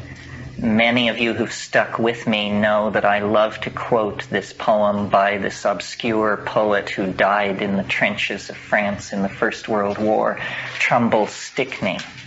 And he wrote a poem called Meaning's Edge. And the punchline goes like this. Meaning's edge. I look over meaning's edge. and feel the dizziness of the things you have not said. And I think that every one of these weekends, this is the effort, to carry you to the edge of an abyss and then push you over into the dizziness of the things unsaid. And they'll always be unsaid. I mean, they are. Wittgenstein, God bless him, had the concept of what he called the unspeakable. He said philosophy operates in the realm of the speakable, but eventually we must confront that which cannot be said, the dizziness of things unsaid. And that's where real authenticity then flows back into the world of community and speech, but it comes from a place of utter silence and unsayability. How could it be otherwise? I mean, what hubris it would be to expect that the small mouth noises of English could encompass being. I mean, that's a primary error that all philosophy chooses to make at the beginning of its enterprise in order to set up shop at all. No, these are lower dimensional slices of a reality that is ultimately unitary, ineffable, unspeakable, and dazzling. Anybody else? No? Shall we do more? Yeah, please. The philosophical discourse is verbal and mental masturbation. Absolutely. And masturbation, you see, because it is, there's a pun here, but it's autopoetic. It is completely out of yourself. There is no union with the other. And the other is what you're always trying to get to. The other is a common term in these literatures. The other is that which cannot be fully known. You know, I always like to quote the British enzymologist J.B.S. Haldane, who made a wonderful statement. He said, the universe is not only stranger than we suppose, it is stranger than we can suppose. And that's a dizzying perception. It's one thing to think it's very strange. It's quite another thing to realize that it is stranger than you can suppose. You may suppose and suppose and suppose, and you will fall so far short of the mark that it's absurd. That's what it means to be in the presence of a mystery, you see. The modern word mystery translates out to unsolved problem. That's not what a mystery is. A mystery is not an unsolved problem. A mystery is a mystery. And ratiocination can exhaust itself and make no progress with it. And that's what's at the core of our being. And that was what was at the core of this ancient perception. I mean, these were thoroughly modern people. They were shoved up against the same things that tug at our hearts and our minds and our souls. And beyond that, there's not a whole hell of a lot that you can say about it. This is an idea that will not die, but its practitioners, as you say, they end up in footnotes. They do not have a happy fate. Certainly Henri Bergson, with his idea of the élan vital, this is an effort to preserve this idea of the world soul.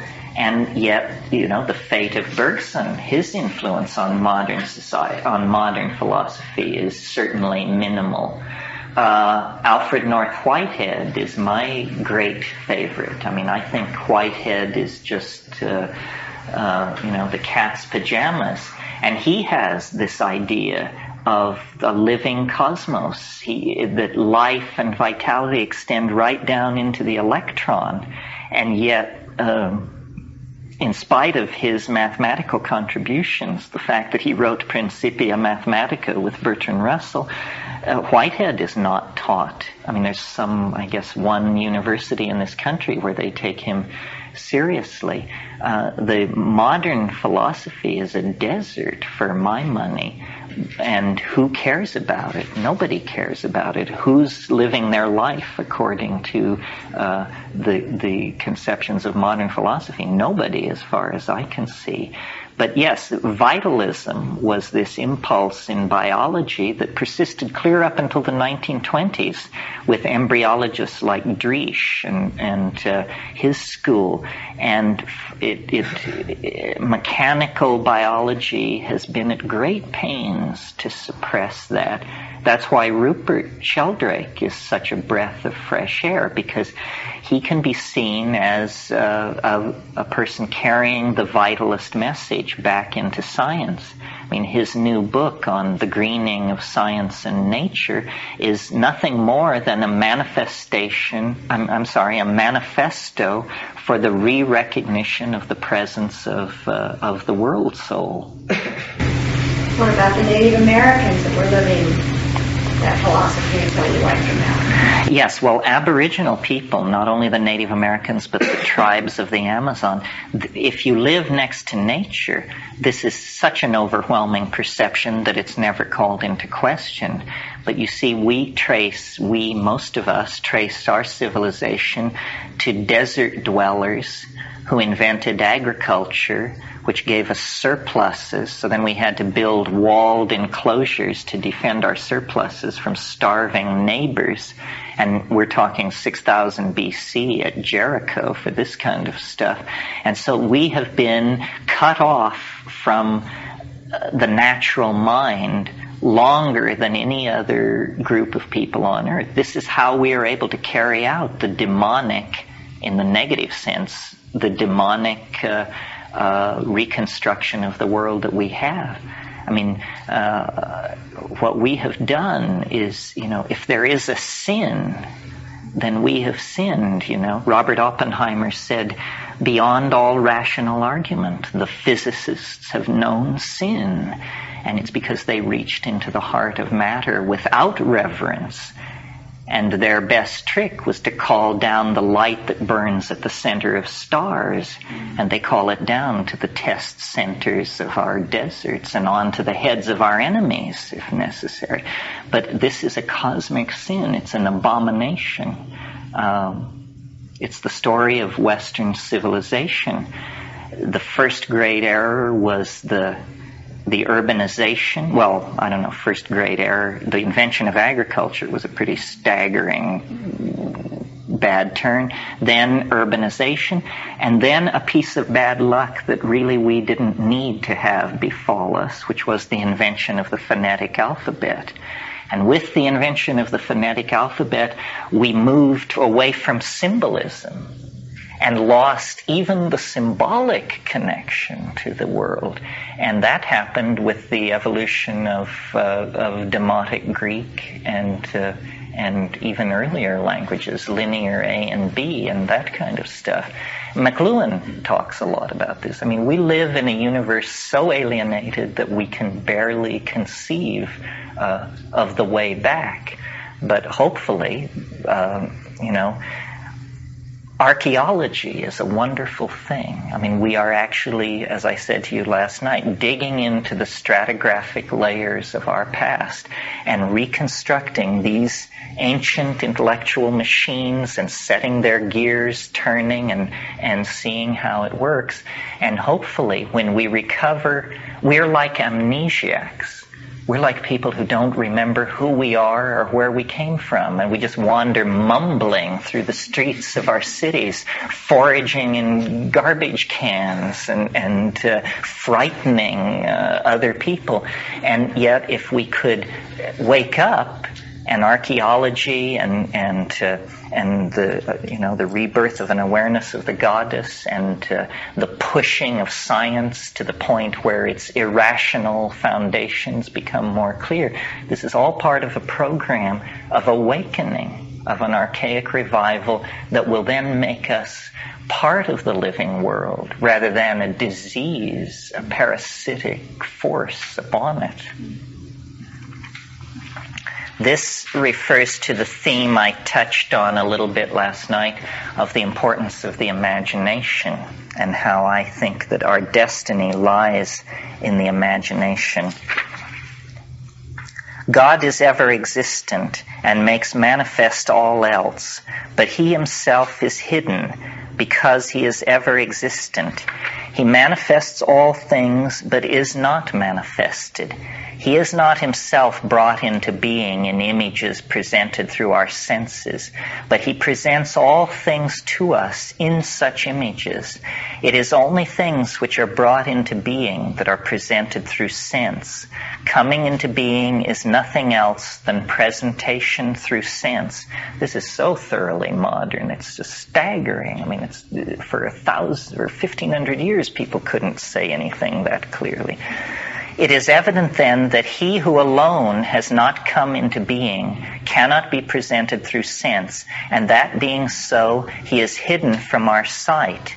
But he presents all things to us through our senses, and thereby manifests himself through all things and in all things, and especially to those whom he wills to manifest himself. For though thought alone can see that which is hidden, inasmuch as thought itself is hidden from sight, and if even the thought which is within you is hidden from your sight, how can he, being in himself, be manifested to you through your bodily eyes? But if you have power to see with the eyes of the mind, then, my son, he will manifest himself to you. For the Lord manifests himself ungrudgingly through all the universe, and you can behold God's image with your eyes and lay hold on it with your hands. To my mind, this is the permission for the psychedelic experience, that we lay hold of the image of the ineffable through the eyes. If you wish to see him, think on the sun, think on the course of the moon, think on the order of the stars. The sun is the greatest of the gods in heaven. To him, as to their king and overlord, all the gods of heaven yield place. And yet this mighty God, greater than earth and sea, submits to have smaller stars circling above him. Who is it then, my son, that he obeys with reverence and awe? Each of these stars, too, is confined by measured limits and has an appointed space to range in. Why do not all the stars in heaven run like and equal courses? Who is it that has assigned to each its place and marked out each for the extent of its course? And then it goes on. And then here is an amazing modern anticipation of modernity. Would that it were not possible for you to grow wings and soar into the air.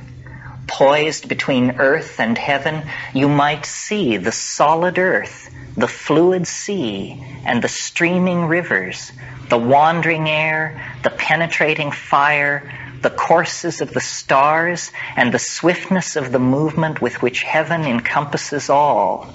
What happiness were that, my son, to see all these borne along with one impulse, and to behold him who is unmoved, moving in all that moves, and him who is hidden, made manifest through his works. This is an image of the planet seen from space. I mean, it's absolutely the unified image of our planet. And it is, I think, the central image in this early Hermetic thing. This is the unifying, this is as close to an image of what Godhead is that they were able to reach. I mean, this is a shamanic flight that delivers a scientific description of the Earth moving in space. This was written AD 150. This is Book 5. Nobody had that insight until we reached Giordano Bruno. And if you read Giordano Bruno in the Hermetic tradition, you know that Bruno was burned at the stake. And the reason he was burned at the stake was because he looked up into the sky and did not see the stellar shells and the angelic hierarchies. Bruno had a mystical experience, and when it was over, he said, "The universe is infinite." The stars go on forever. And that single statement was just the intellectual dynamite that destroyed the whole medieval, Hellenistic, the entire previous cosmological vision was left behind with that single statement. It was such a powerful statement that he had to go to the stake for that. And we have never recovered from that perception. It was a fundamental perception, and it occurred because he looked without precondition into the night sky and did not see, wheels and demons and angels and shells of cosmic fate and necessity. And he just said, that's bullshit. What is there is infinite space, infinite time. The stars are hung like lamps unto the utmost regions of infinity. And this then inaugurates the beginning of modernity. And it's a perception that arose on the foundation of all of this earlier thinking. Here's another passage on the imagination. Yes? This somehow is the way of reaching the vision. Well, the practice, we know a lot less about that because there was much secrecy around this. What we have are the philosophical discourses, and then when we talk about alchemy this afternoon, we'll see that there the technique becomes projection onto matter, that you enter into a kind of self-hypnosis where by having these, what we call naive ontological categories, in other words, not being sure exactly how much of mind is in matter or how much matter is in mind, you can erase the boundary between self and world and project the contents of the unconscious onto chemical processes. Now, what went on in the early phase here, we don't know. The Trismegistic hymns are largely, as you see them here, philosophical discourses. There was stress on diet and purity. Asceticism was typical of the Hermetic approach. In Gnosticism, it went one of several ways. There were schools of Gnosticism which were vegetarian and puristic. And then, because they felt that man was no part of the universe, that man was somehow hermetically sealed, if you will, hermetically sealed against contamination from the universe, some Gnostic schools said you can do anything you want.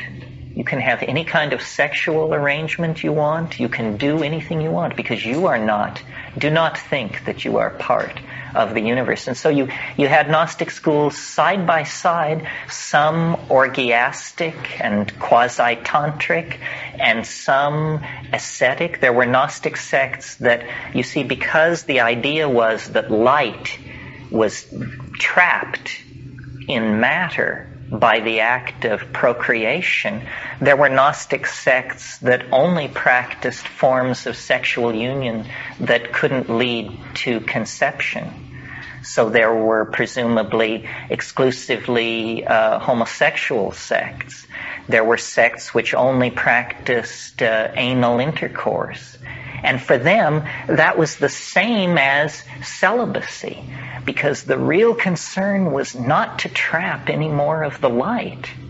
And, I don't seriously advocate this, but I think in our current situation of overpopulation, a little dose of this kind of thinking wouldn't be a bad thing. I mean, too much light is trapped in the organic matrix, and so these Gnostic sects that, for instance, were exclusively homosexual or exclusively practiced anal intercourse, of course, they were suicide sects. They disappeared very quickly because they could only make converts by in missionary conversion. You didn't have children, you couldn't hand it on. But it shows, how thoroughgoing their rejection of the world was, how contaminated they felt themselves to be by the material world.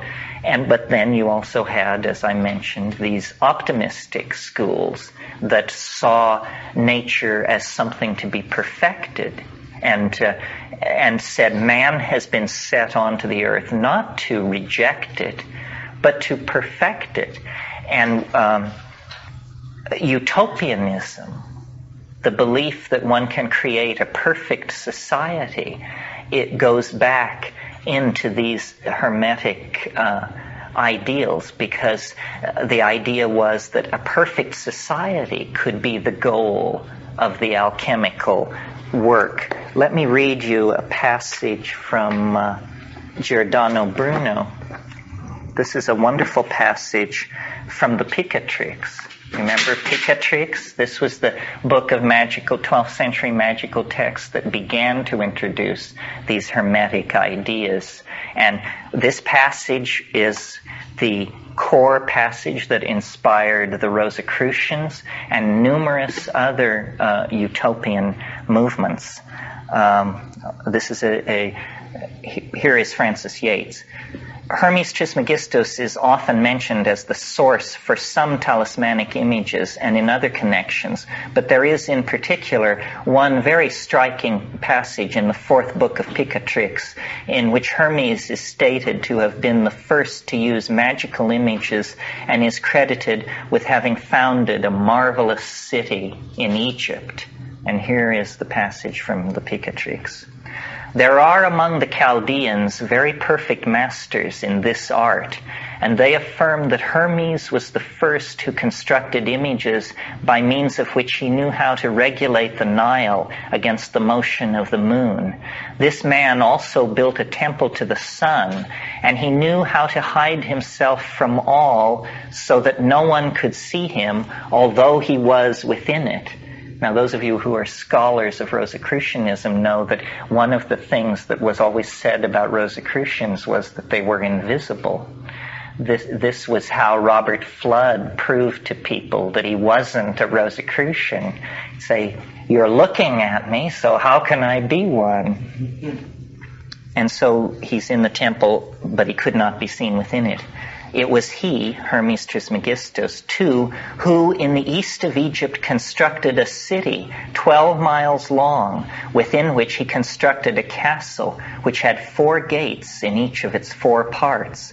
On the eastern gate he placed the form of an eagle, on the western gate the form of a bull, on the southern gate the form of a lion, and on the northern gate he constructed the form of a dog. Into these images he introduced spirits which spoke with voices, nor could anyone enter the gates of the city except by their permission.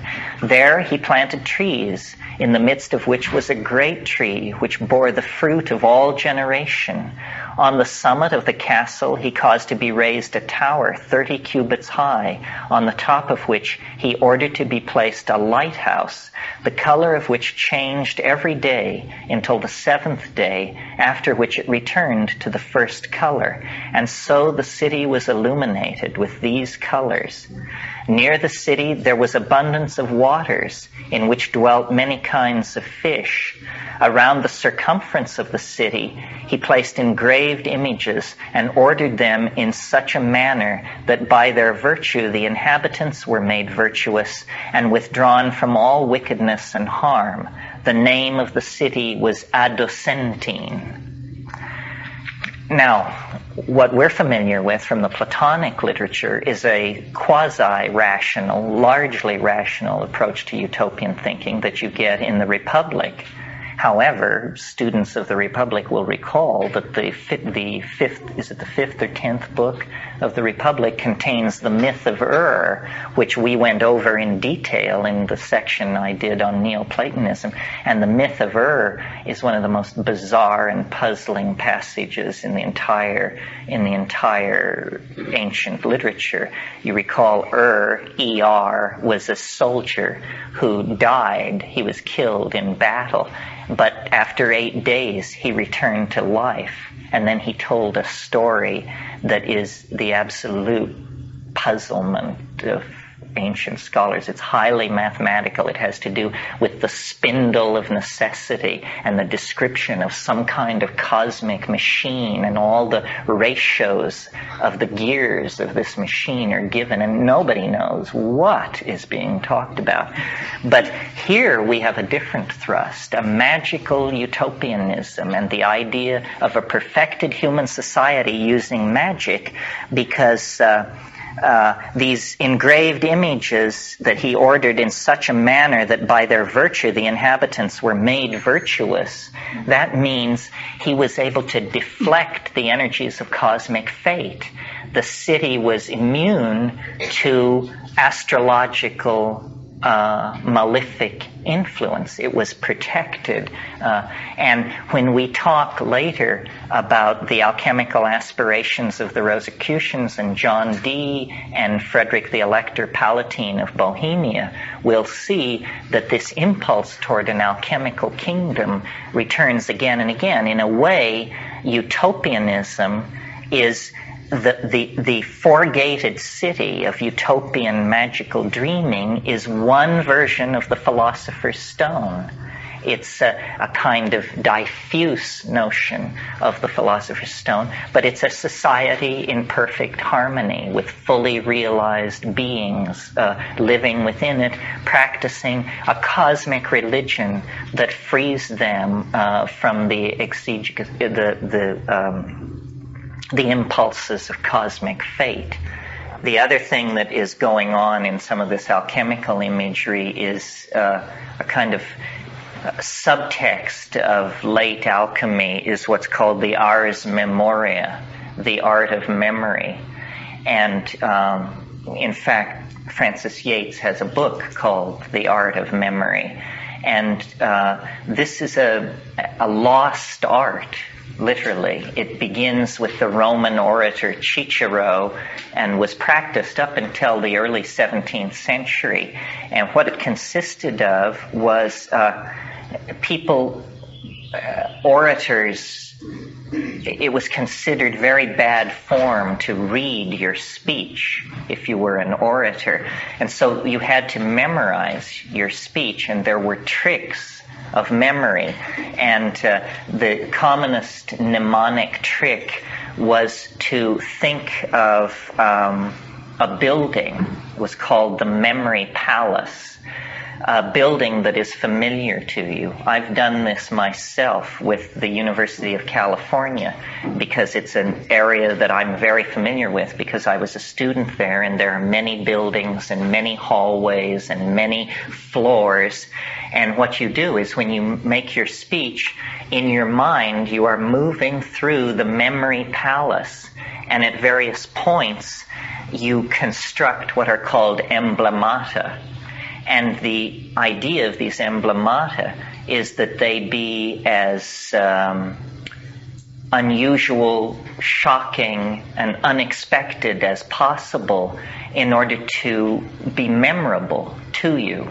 So say you're giving a speech about the 7 deadly sins. Well, so then luxuria might be for you a nun copulating with a dog, and you'll set the nun and the dog in a little niche in the hallway of the memory palace. Well, then when you reach that place in your imaginary journey, all these associations will spring to mind, and you will be able to give your speech flawlessly. To us, this sounds tortured and peculiar, but it works quite well. One of the great practitioners of the Ars Memoria was Giordano Bruno, and he wrote a book called Lo Specchio delle Bestia Triunfante, The Expulsion of the Triumphant Beast.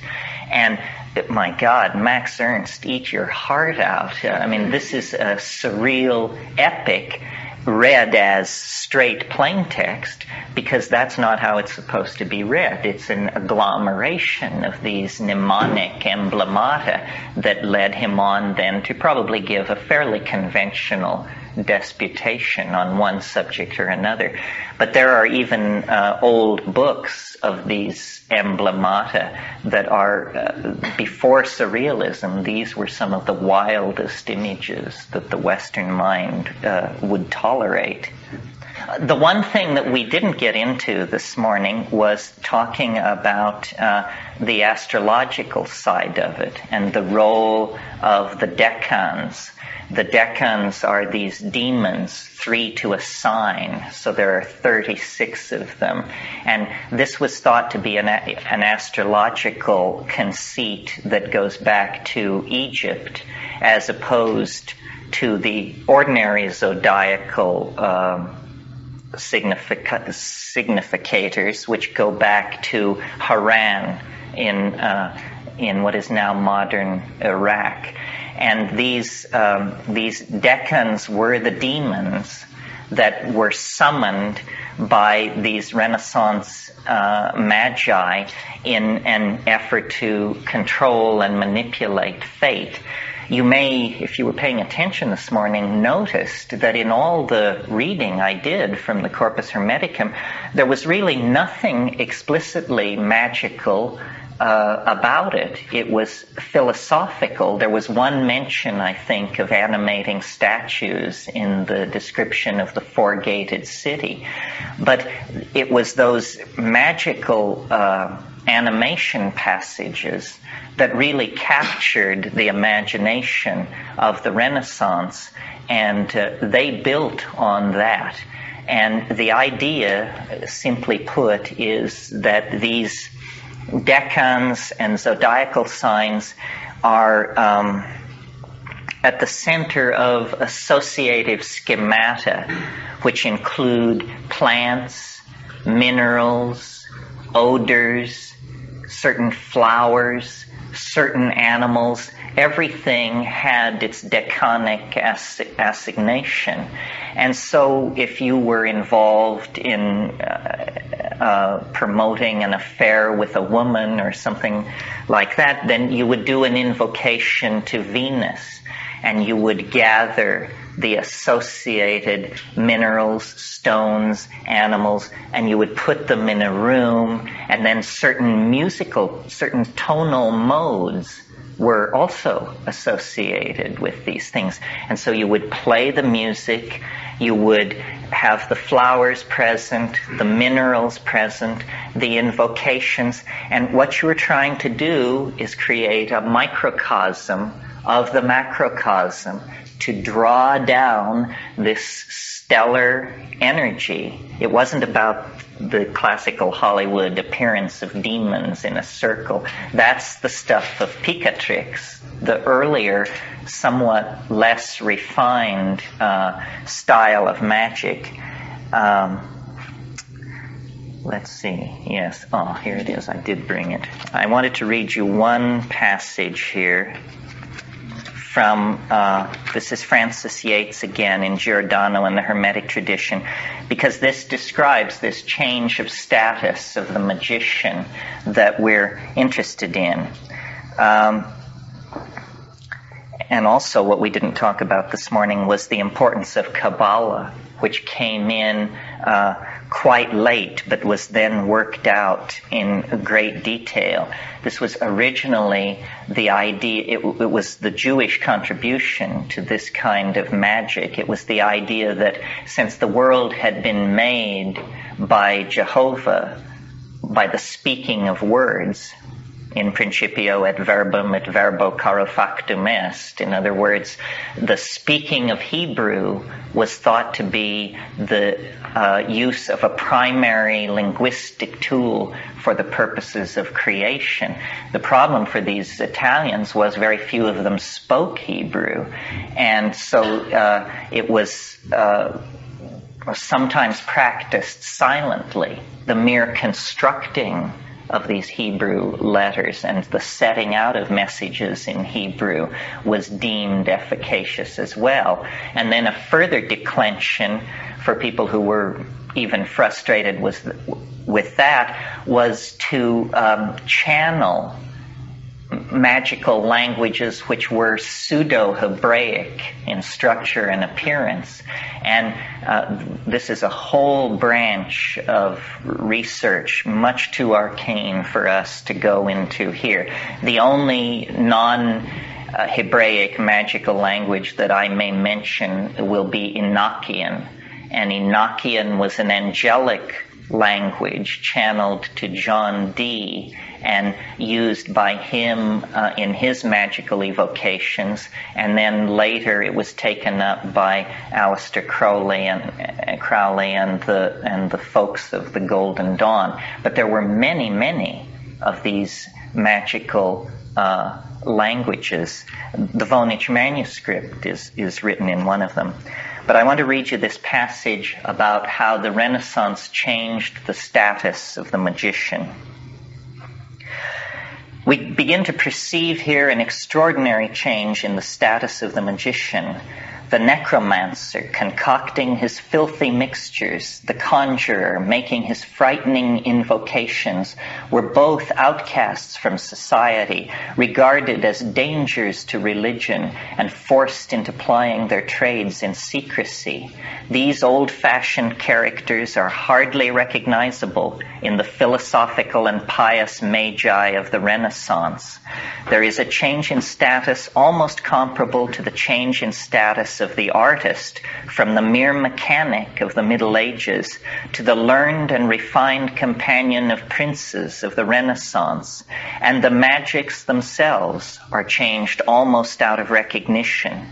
Who could recognize the necromancer studying his picatrix in secret, in the elegant Ficino with his infinitely refined use of sympathies, his classical incantations, his elaborately Neoplatonized talismans? Who could recognize the conjurer using the barbarous techniques of some Clavis Salomonus, in the mystical Pico, lost in the religious ecstasies of Kabbalah, drawing archangels to his side? And yet there is a kind of continuity, because the techniques are at bottom based on the same principles. Ficino's magic is an infinitely refined and reformed version of pneumatic necromancy. Pico's practical Kabbalah is an intensely religious and mystical version of conjuring. So now we move in this realm. I mean, these were the companions of princes, and there was, in that 120 years, from let's say 1500 to the beginning of the 30 Years' War, a constant effort in various parts of Europe to try and turn European society toward a kind of magical revolution. I mean, the Europe of the 11th and 12th century was entirely ruled by scholastic rationalism. Witchcraft was virtually unknown and very curious. It's the 15th and 16th century where you get this tremendous proliferation of magical systems, magical ideas, and social hysterias related to witchcraft, alchemy, conjuring, and magic. I mean, those are the centuries when these things really broke out into the open.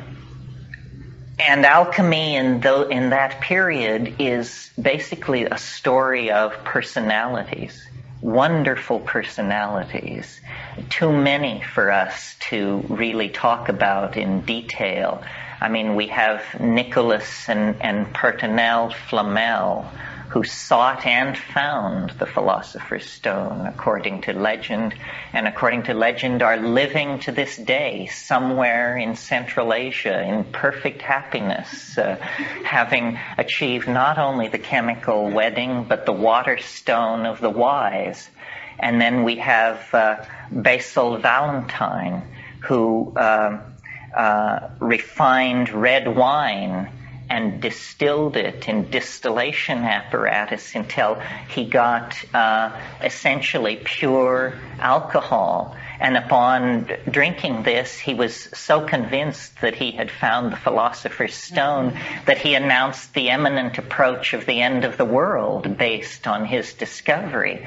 And he was not secretive at all. He propagated his recipes and in fact sampled the distillates of some of his brother alchemists and popularized this very widely.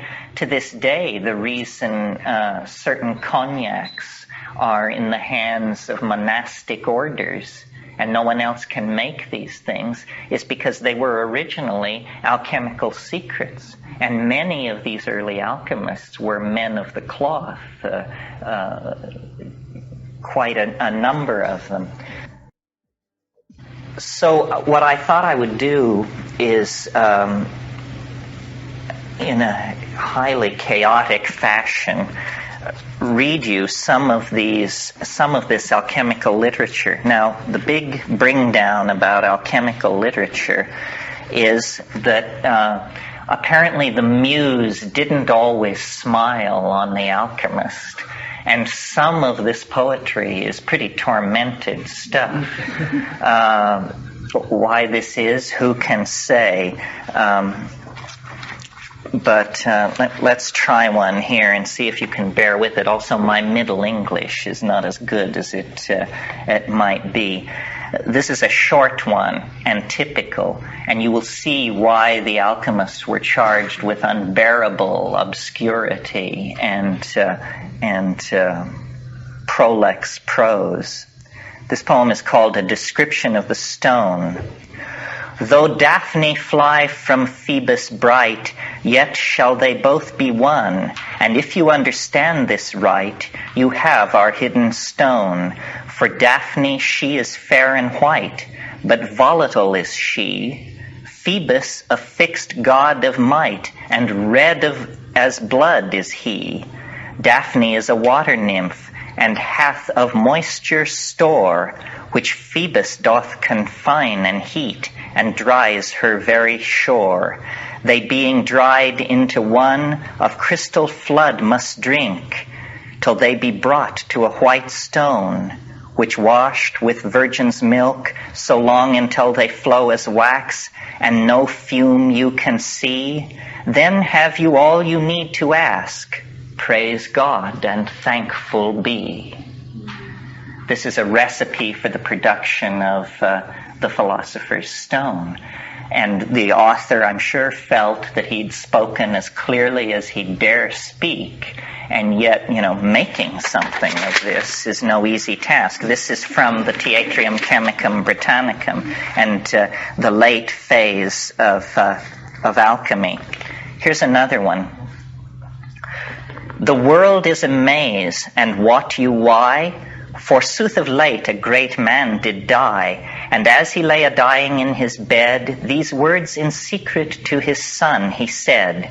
My son, quoth he, 'tis good for thee I die, for thou shalt much the better be thereby. And when thou seest that life hath me bereft, take what thou findest, and where I have it left, thou dost not know, nor what my riches be. All which I will declare, give ear to me. An earth I had all venom to expel, and that I cast into a mighty well. A water eke to cleanse what was amiss, I threw into the earth, and there it is. My silver all into the sea I cast, my gold into the air, and at the last into the fire, for fear it should be found, I threw a stone worth 40,000 pound, which stone was given me by a mighty king, who bade me wear it in a fourfold ring. Quoth he, this stone is by that ring found out, if wisely thou canst turn this ring about. For every hope contrary is to other, yet all agree, and of the stone is mother. So now, my son, I will declare a wonder, that when I die, this ring must break asunder. The king said so, but when he said withal, although the ring be broke in pieces small, an easy fire shall soon it close again. Who this can do, he need not work in vain. Till this my hidden treasure be found out, when I am dead, my spirit shall walk about. Make him to bring your fire from the grave, and stay with him till you my riches have. These words a worldly man did chance to hear, who daily watched the spirit, but nae the near. And yet it meets with him and every one, yet tells him not where is the hidden stone. Now, this stuff is obscure. It's deliberately obscure. It was obscure to its contemporaries. And the whole effort became one of collecting this kind of material and finding it out.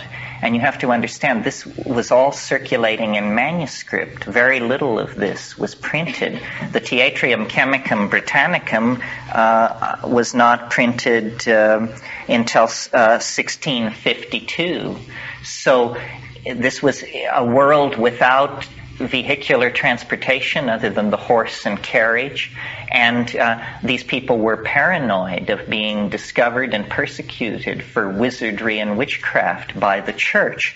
So each alchemist, working in secret with a limited number of texts, with a local control language, created this vast conceptual patchwork of ideas. And this is in large measure responsible for the obscurity of what is said.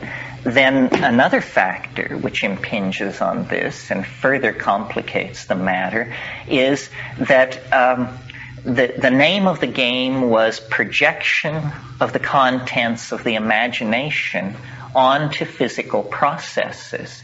So taking red cinnabar, which I mentioned last night, and heating it in a furnace until it sweats mercury, for one alchemist, this is the incineration of the red salamander and the collection of our Mercurius in the great pelican.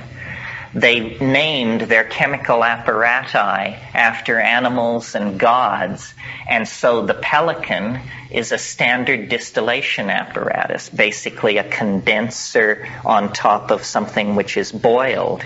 And then these materials would be collected, ground, powdered, refired, mixed with other materials, refired again. And in the process, these people were, we call it, I mean, it's such a weak term, the projection of the intellect into this dimension. They were living in a waking dream. And many of the recipes are designed to wipe out the boundaries between waking and sleeping. Remember I talked about the river of mercury that runs between the yin and yang? Many of the alchemical processes were of 40 days duration. Well, you can imagine a hermit fearing discovery by the church, trying to keep his fires not too hot, not too cold, working day after day, night after night. Eventually, all boundaries dissolve, and you are just living in a pure world of intellectual projection.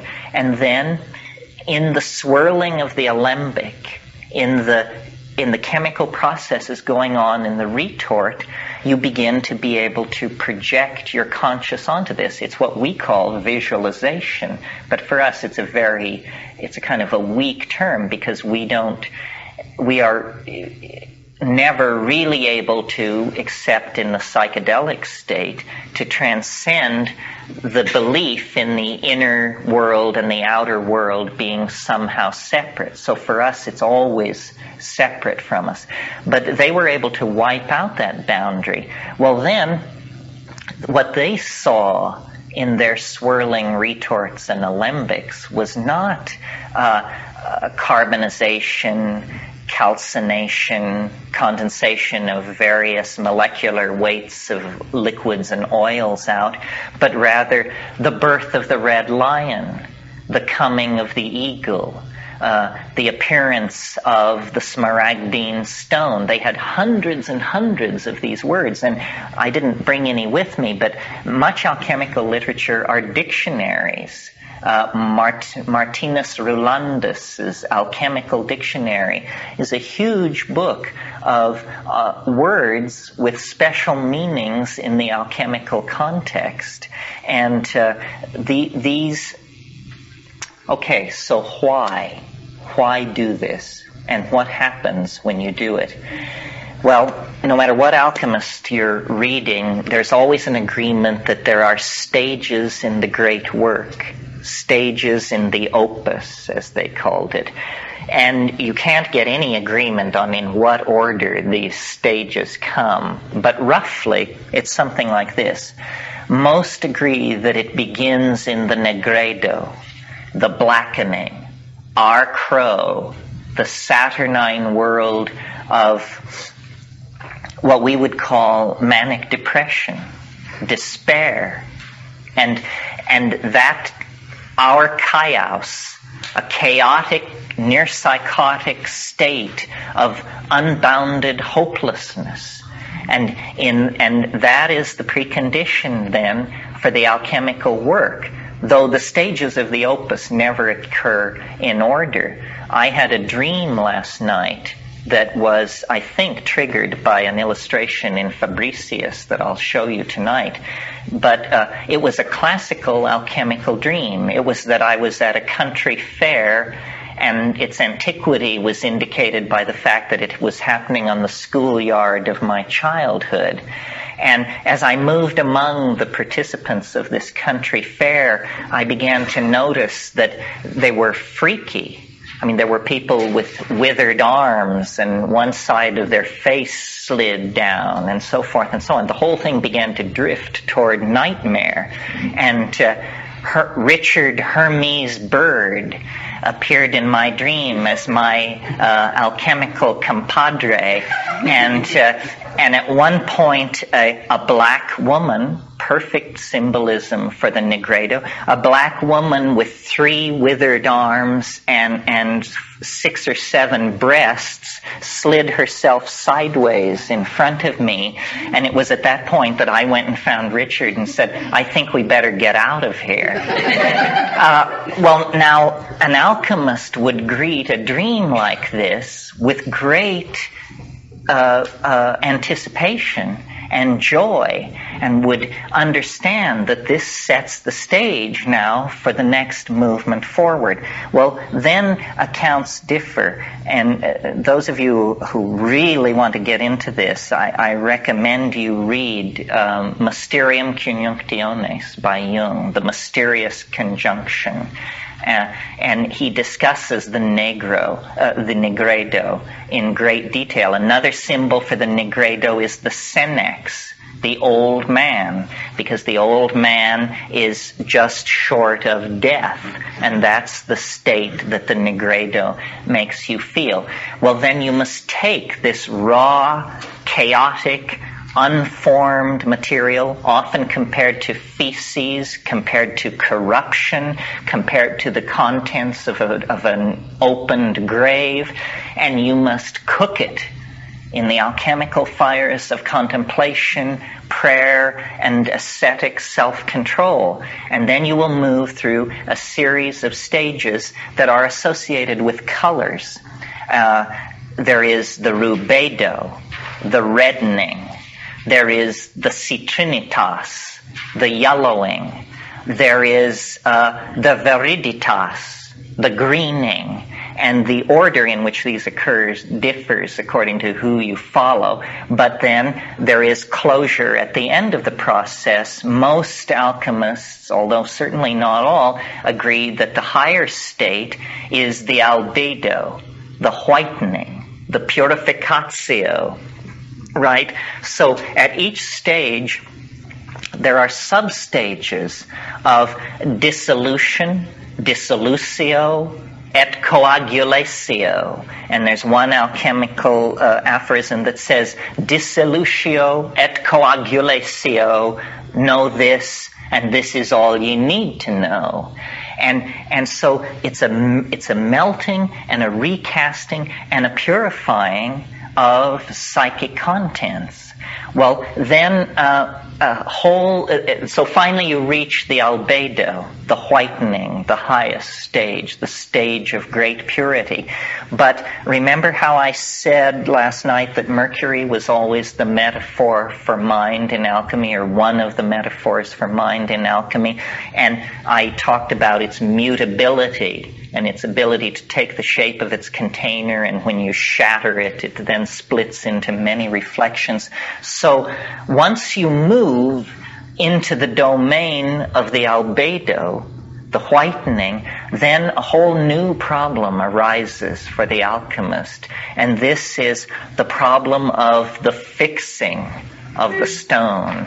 Somehow the mutability of Mercury must be overcome, and it must be crystallized. It must be fixed so that it doesn't get away from you, so that it doesn't slip through your fingers. To achieve our Mercury is nothing unless you have the secret of the coagulatio. And so then there's a huge amount of effort devoted to this. Well, what is being described is what Jungians call the individuation process, a dissolving of the boundaries of the ego, an allowing of the chaotic material of the unconscious to pour forth where it can be inspected by consciousness. And we'll see tonight when we look at this art that these images are full of ravening beasts, incestuous mother-son pairs, incestuous brother-sister pairs, hermaphrodites. All taboos are broken. This stuff just boils up from the unconscious, then is sublimed through these processes, and then is somehow fixed.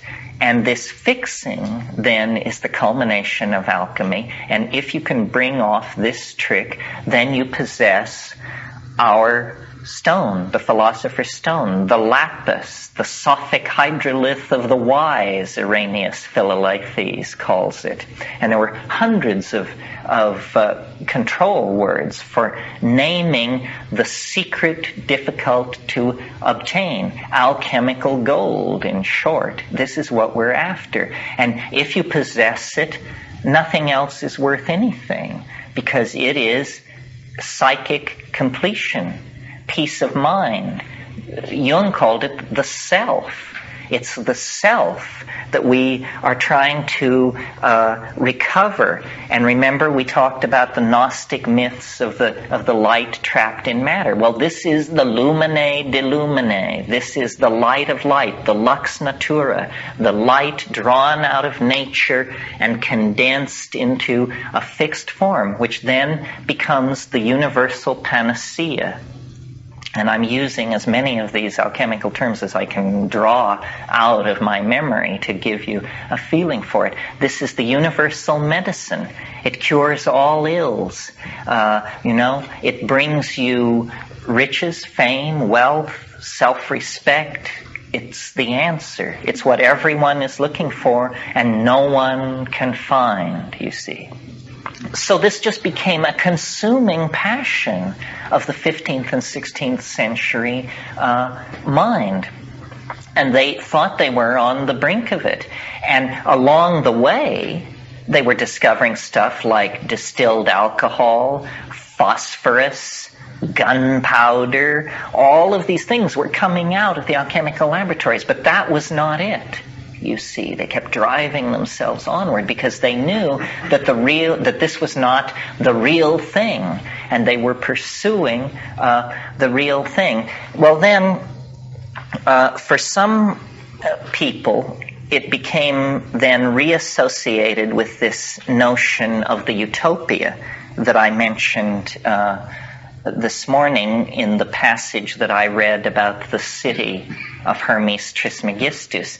And they began to see, it's almost like the crisis which overcame Buddhism. It must be an archetypal, and notice how rarely we've used that word here. It must be almost an archetypal stage in human thought. You know, Theravadan Buddhism stressed individual redemption through meditation on emptiness. And then with the great reforms of Nagarjuna, the idea of bodhisattvic compassion, was introduced, and that carries with it a political freight, an obligation to society and mankind. And so as the 15th and 16th century progressed, there began to be this awareness that what was wanted was not for an alchemist to break through to his own personal salvation, but somehow to create an alchemical world. And you get then the notion of the multiplicatio, the idea that the stone, once created, will replicate itself and be able to change base matter into itself in almost like a virus spreading through the ontological structure of matter itself, and the world will be reborn. And this idea then, what was happening was these alchemists were getting bolder, and printing was invented in Mainz near Frankfurt in 1540. The distribution of these alchemical books was changing the character of alchemy. It was no more the solitary hermit working away in his cave or mountaintop, far away from the minions of the church. These alchemists began to dream of banding together, of forming societies, of creating brotherhoods that were united in the sharing of their knowledge and their purpose. And this brings us to the curious episode in history called the Rosicrucian Enlightenment. And Dame Frances Yates, once again, got there first, and she wrote a book called The Rosicrucian Enlightenment, which traces the history of these alchemical brotherhoods and reveals to us what they were really about. And what they were about was this dream of somehow taking the philosopher's stone and the power, the immortality, the insight that it would bring, and making it a general utility of mankind. And in the, one way of looking at modernity, I have a friend who claims that the summoning of the Holy Spirit into matter can be seen as the creation of the modern world of electrical energy. That people like Helmholtz and Faraday were completing the alchemical work. It's very hard for us to realize how mysterious the electromagnetic field seemed to the 19th century. The 19th century had entirely imbued itself with the spirit of Democritean atomism translated through Newtonian physics. And they believed, that everything was little balls of hard matter winging through space. Well, when Helmholtz and Faraday and these people began to talk about action at a distance and generating the electromagnetic field and trapping lightning in Leyden jars and running it through wires, what could this be but pneuma? What could this be but the trapping of spiritus? What could it be but the literal descent of the Holy Ghost into history? And, give it a moment's thought. For thousands of years, electricity was something that you saw when you took an amber rod and a piece of cat fur and went into a darkened room and stroked the cat fur, and then when you would bring the amber rod close to the cat fur, you would see the crackle of static electricity through the cat fur. For thousands of years, that's what electricity was. Who would dream that you could light cities, that you could smelt metals, that you could illuminate the earth with this energy? And yet, from the 1850s to the present, this was done. It's almost a literalizing, the final literalizing of the alchemical dream. But to go back now, I digress, I fear.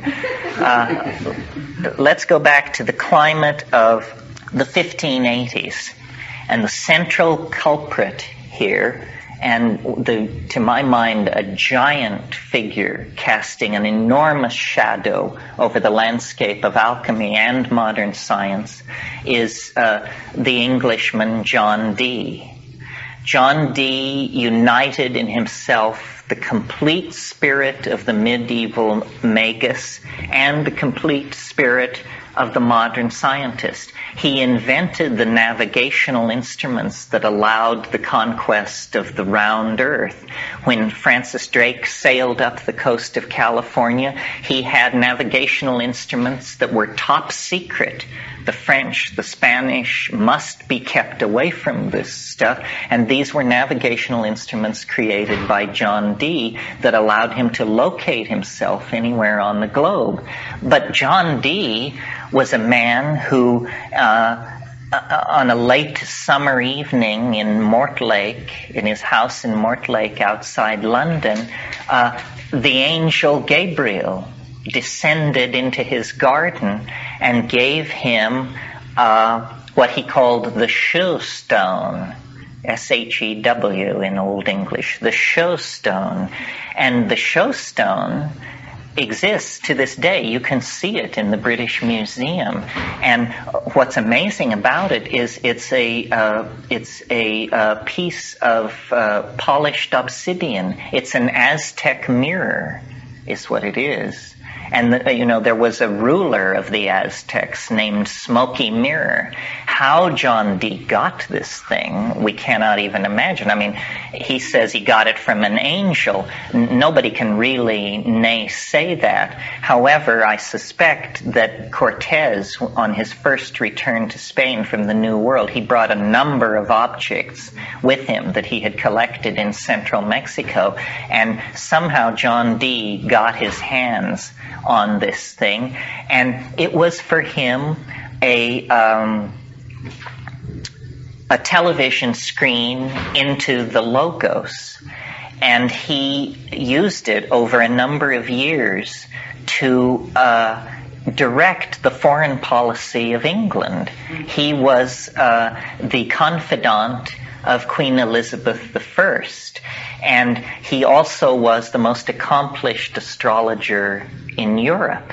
And he used his ability to cast horoscopes as an entree into all the great houses of Europe, the kings and nobles of Europe. Well, he was functioning as an intelligence agent. He was a spy for the British Crown, insinuating himself into these various courtly scenes and then writing back to Elizabeth in ciphers that had previously only been used for magical purposes. He was sending back data on the strength of military garrisons and the placement of fortifications and this sort of thing. And but this was what he was doing in the 1580s. He kept the showstone for a number of years, and he didn't seem to be able to make much progress with it. He had other methods too. He had wax tables and sigils, but finally into his life came a very mysterious character named Edward Kelly. And some accounts say that Edward Kelly had no ears, which indicates that he had had his ears removed for being a charlatan and a mountebank. This was a common punishment in the provinces of England. So Edward Kelly was a very dubious character, I think. For one strong piece of evidence that he was a shady character was John Dee was married to a much younger woman named Anne Dee, who by all accounts was quite a beauty. And after gaining Dee's confidence as a scryer, the person who could look into the showstone and lay out these scenarios that the angels and the entities coming and going in the showstone were putting forth. Kelly revealed to Dee that the angels had instructed him to hit the hay with Anne. And this was a great crisis in their relationship. However, according to Dee's diary, and so it was done, we read. So, hanky-panky didn't begin with the Golden Dawn, believe me. In 1582, Anne Dee, John Dee, and Edward Kelly set out for Bohemia, and Rudolph, the Mad King of Bohemia, held sway at that time. Now, this is another one of these bizarre figures in the whole story of this. Rudolph collected dwarfs. He collected giants. He had what was called a Wunderkammer, a wonder cabinet. You see, before Linnaeus, before modern scientific classification, these great patrons of the arts and natural sciences, they would just collect weird stuff. And that was all you could say about it. I mean, it was rhinoceros horns, fossil ammonites, broken pieces of statues from antiquity, giant insects from southern India, seashells. All this stuff would just be thrown together in these Wunderkammer, these wonder cabinets. And Rudolph was a great patron of the arts. Well, Kelly sent the word that he and Dee had perfected the alchemical process, and Rudolph immediately paid their way to Prague and patronized them very lavishly over a number of months, but then they didn't seem to be coming through, and he ordered a castle put at their disposal in Bohemia, and they still weren't able to come through. The Voynich manuscript figures in here too, because Kelly's entree to Dee was that he had a manuscript in an unknown language. And I believe that this probably was the Voynich manuscript. The Voynich manuscript turns up in the estate of Rudolph, and the very month that he paid 14,000 gold ducats for it to persons unknown, Dee, who was always writing back to the Elizabethan court, hounding them to send money, entered in his account book that they received 14,000 gold ducats from an unknown source. Dee was able to talk himself out of this alchemical imprisonment, but not before he had written a book called The Hieroglyphic Monad. Now, you have to understand the importance of this. As late as the 1920s in England, in the better schools of England like Eton, when you studied geometry, you studied Euclid's works, and Euclid's geometry was always preceded by Dee's preface to Euclid. Until the 1920s, every English school child studied this. He was a master mathematician as well as all these other things. This was how he was able to produce these navigation instruments. So Dee, while imprisoned in Bohemia, wrote a book called The Hieroglyphic Monad, in which he proposed to prove through a series of occult theorems that a certain diagram, which unfortunately I didn't bring the hieroglyphic monad, but it's basically the symbol of, the symbol of Mercury, which looks like the symbol for female, but you put horns on it, and then there were some adumbrations to that. By a series of theorems, he built up this hieroglyphic monad, and he initiated a couple of young men named Johann Andrei and Michael Meyer into the mysteries of the hieroglyphic monad. Well, then he was able to get out of Bohemia, and he went back to England. Kelly, who had made much more extravagant claims, Rudolph kept at work on the alchemical opus, and Kelly became more and more desperate to escape. And one night in 1587, he crept out on the parapet of this Bohemian castle, and a roof tile slipped beneath his feet, and he fell to his death and became, so far as I can tell, alchemy's only true martyr. Well, Dee returned to England, and he was now very old, and he died at Mortlake in 1606. Elizabeth died in 1604. Shakespeare was happening. Sir Philip Sidney was happening through this period. John Dee reputedly had over 6,000 books in his library. He had more books than any man in England. He had books. We have a partial catalog of his library. He had books that do not exist now. He had Roger Bacon manuscripts, because you see, when Henry VIII kicked the Catholic Church out of England, the Northumbrian monasteries were looted by the Earl of Northumberland, and basically Dee was allowed to pick over the loot from these monasteries. And there were Roger Bacon manuscripts which perished when Dee's library was burned by an angry mob while he was on the continent, because he was suspected of being a wizard. He was the model for Faust in the later recensions of Faust. And whenever you see an old man with a white beard and a pointed cap, this image is really referent to Dee. Well, Elizabeth died in 1604, I believe, and James the First became King of England. And James was a peculiar character. The wags of the time liked to say, Elizabeth was king, and now James is queen. And not only that, he hated occultism. He had no patience with the whole magical court that Elizabeth had assembled around herself. Well, now, meanwhile, in 1606, a very mysterious document began to circulate in Europe and in England called the Fama. This is the first word of a string of Latin words, the Fama, and 2 years later, the Confessio.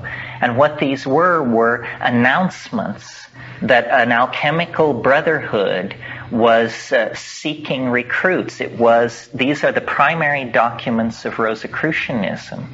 Now, Rosicrucianism was based on a fiction and a fictional person, Christian Rosenkranz, who was imagined to have lived almost 200 years earlier, in the 1540s, and been a great alchemist. And it was claimed that his tomb had been recently opened, and that there were books inside it which set the stage for the alchemical revolution of the world. Notice how this occult mind always tries to reach back in time to give itself validity. So, and Christian Rosenkranz was claimed to be the author of a series of books, the chief of which is called The Chemical Wedding. What this was all about, I believe, and the Rosicrucian Enlightenment makes it fairly clear, was Dee, during the period when he had been in Bohemia, had set out to lay the groundwork for an alchemical revolution in Central Europe. And he had made Johann Andrei and Michael Meyer his agents in this plot. And it was a plot to meddle with European history and to turn the Protestant Reformation toward an alchemical completion. They felt that Luther and Huss and these people had only gone so far, and that the culmination of throwing off the yoke of the church would be the establishment of an alchemical kingdom in Central Europe.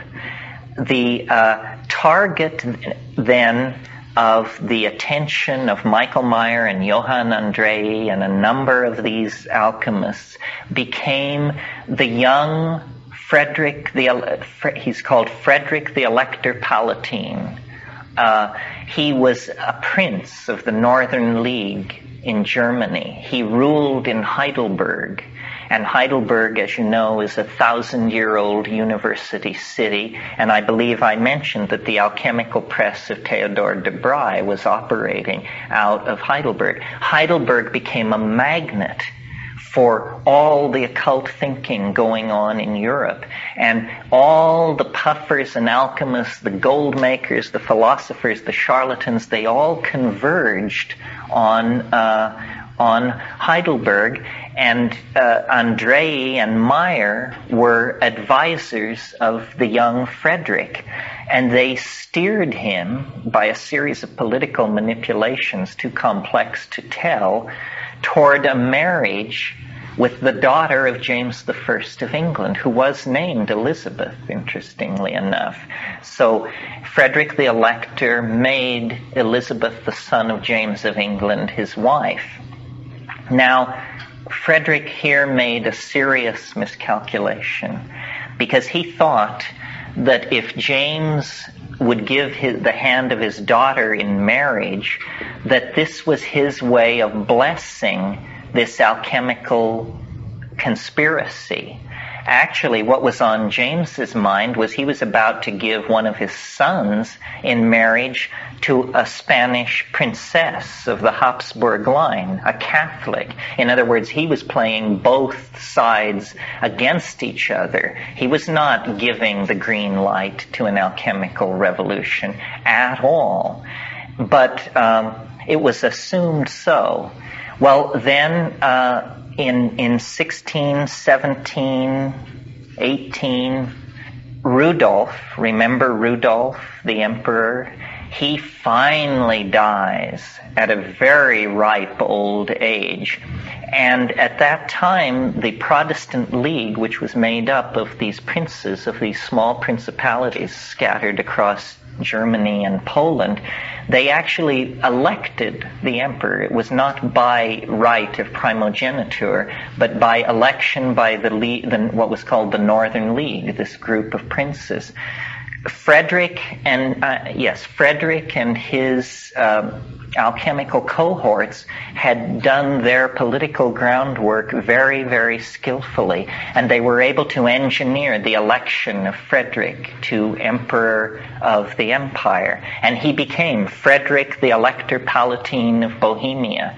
And this set the stage for an episode called the episode of the Winter King and Queen, one of the great, after Nicholas and Pertinel Flamel, this is one of the great romantic stories of alchemy.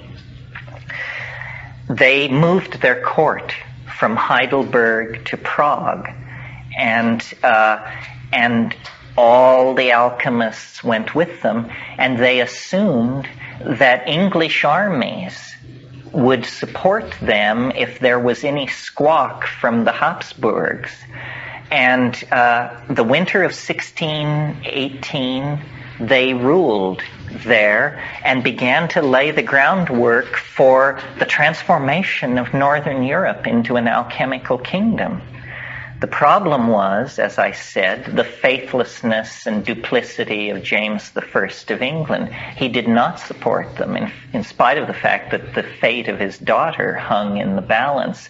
And by May of 1619, the local bishop of the Catholic Church was fully aroused, and word had been sent to Madrid, and the Habsburgs raised an army and lay siege to Prague. And in the late summer, in the midsummer of 1619, the Winter King and Queen were driven from Prague, and the city fell to Catholic forces. The alchemical presses were smashed, and Michael Meyer, who was like the prime minister of this scene, was murdered in an alley of Prague, and the entire alchemical dream went down the drain. Frederick was killed in the siege of the city, and Elizabeth escaped to The Hague, where she lived in exile for many years. Well, until recently, I thought that was the end of the story, but there is a codex that's or a coda that is amusing, if nothing else. In that Habsburgian army, there was a young soldier of fortune, only 19 years old, still wet behind the ears, knowing nothing, happily soldiering and wenching his way around Europe while he decided what to do with himself. And his name was René Descartes, a Frenchman. And Descartes, in his later years, reminisced about his period as a soldier in this army.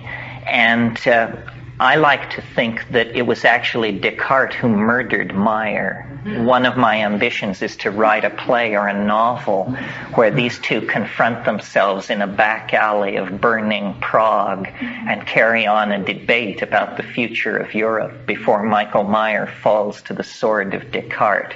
Well, that may be apocryphal, but what is not apocryphal is that this Habsburgian army, having laid siege and destroyed the alchemical kingdom, began to retreat across Europe that fall, and by mid-September was camped near the town of Ulm in southern Germany. Now, by a strange coincidence, Ulm is the birthplace of Einstein some hundreds of years later.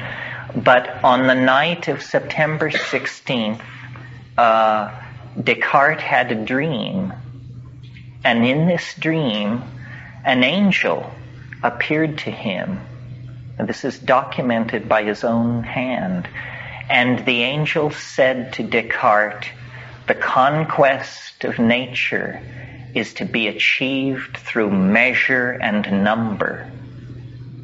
And that revelation lay the basis for modern science.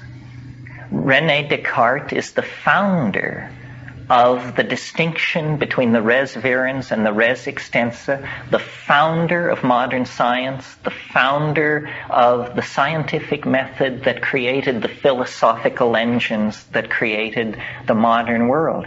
How many scientists working at their workbenches understand that an angel chartered modern science? It's the alchemical angel, which will not die. It returns again and again to guide the destinies of nations and peoples toward an unimaginable conclusion. I mean, that's not the last time that this angelic intervention in the history of science has occurred. Some of you may know the story in the 19th century of Kekule, the German chemist who was struggling with the molecular structure of benzene, couldn't get it straight, and then had a dream in which he saw the Ouroboros snake take its tail in its mouth, and he awoke from that dream with the carbon ring burning in his mind. Well, the carbon ring, the six-sided heptadal form of the carbon ring, is the basis for all organic chemistry. So, and then I mentioned earlier Faraday and Helmholtz and the rise of the electromagnetic field. The point I'm trying to make is that however rational we may assume ourselves to be, however rational we may assume modern science to be, it is all really founded on angelic revelation, demonic intercession, and an extremely mysterious relationship between the human mind and the world of what science calls inert matter, which from this point of view is revealed to be not inert at all, but alive and pregnant with purpose for mankind. The alchemical kingdom of Frederick the Elector, then there were a series of adumbrations of this kind of thinking. I mean, many of you may know about the Freemasonry and the many Freemason revolts in Bohemia and Bavaria throughout the 16th and 17th century. Adam Weishaupt and the Illuminati is another effort to do this. And even the Royal Society, founded by Newton and Hooke and those people, was still an effort to redeem science for the spirit. So the alchemical spirit lives on. It never really died. It's just that it has taken peculiar forms in our own day. And I mentioned, I think last night, that when you enter into nuclear chemistry, the most literal dreams of the profane side of alchemy, the transformation of lead into gold, has actually been achieved. I mean, it has no economic significance because the instrumentality to do it costs tens of millions of dollars. But nevertheless, yes, lead in our time has been changed into gold. So that's basically what I wanted to say about this. I hope there are questions and stuff that we can say about it. Yes, Richard. Well, I'm going to take you back to the Voynich manuscript for a minute. When there was this thing about it was a liturgical manual for some. Is that your opinion of it? Well, this is kind of a footnote on all of this. You remember I said that Kelly's entree to Dee was that he had a mysterious book. And you can tell from what I've said already, Dee was as big a sucker for books as I am. I mean, and so this book, Kelly's story was that he had gone to sleep in the ruins of a Northumbrian monastery and slept in an open sepulchre, a crypt of some sort. And when he awoke, he found beneath him two things: a vial of red powder, which he said was the transmissing powder, a necessary part to the alchemical opus, and a book in an unknown language, which he called the Gospel of St. Dunstable, possibly because this monastery had been dedicated to St. Dunstable. Well, now, Arthur Dee was John Dee's son, and he said that he became an alchemist in his own right, and he said that when he was growing up, he recalled that his father spent many hours puzzling over a book, as he put it, all covered with hieroglyphics. But Dee, who elaborated the angelologic language called Enochian, never actually wrote or discussed the book that he had received from Kelly. It is definitely not written in Enochian. Enochian, when grammatically analyzed by computers, has a curious relationship to 16th century English. But when Dee and Kelly traveled to Europe, they were talking up Roger Bacon, who was a 14th century English monk who had dabbled in alchemy. And they claimed to have Bacon manuscripts. And Rudolph became very interested in this and wanted to obtain some of these Baconian manuscripts.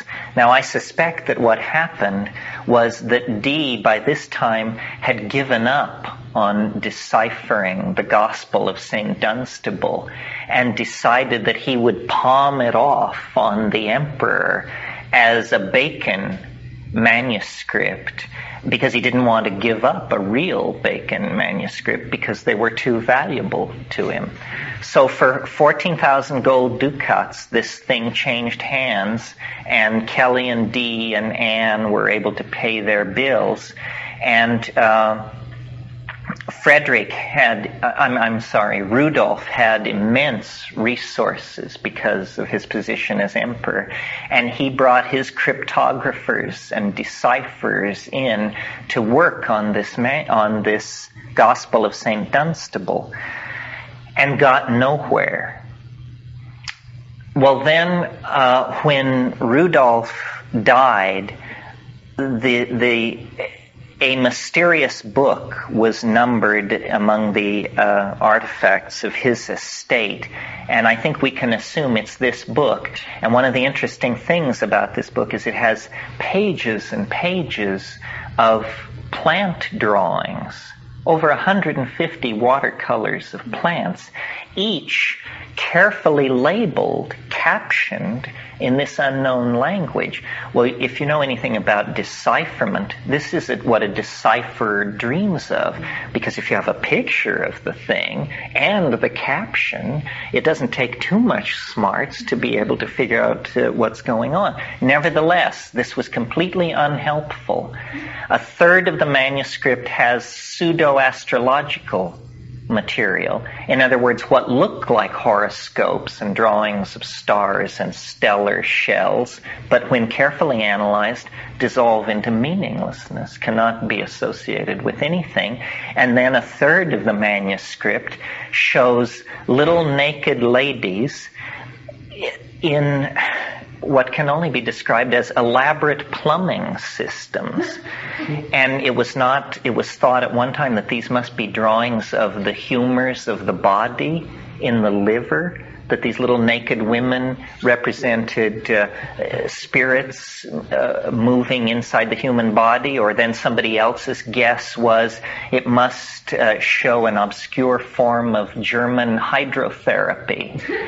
Because, the Germans were, if you've ever been to Baden-Baden or Marienbad or these places where people take the waters, well, those places are old. And all this stuff is captioned, and there are even tables of contents, which again you would think would yield to decipherment.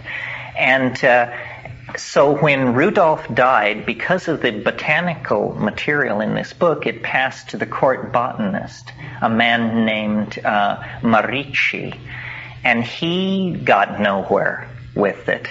Well, then in the early 16th century, a great alchemist and polymath, some of whose art we'll see this evening, was Heinrich Kundrath. And Heinrich Kundrath was fascinated by artificial languages. And he heard about the Vonich manuscript. And we have a whole bunch of letters from Kundrath to the keepers of the estate of the emperor, trying to obtain this manuscript, which he finally did obtain. And then at that point, he makes no further mention of it in his diaries, the conclusion being that he too could get nowhere with this thing, that it just defied decipherment.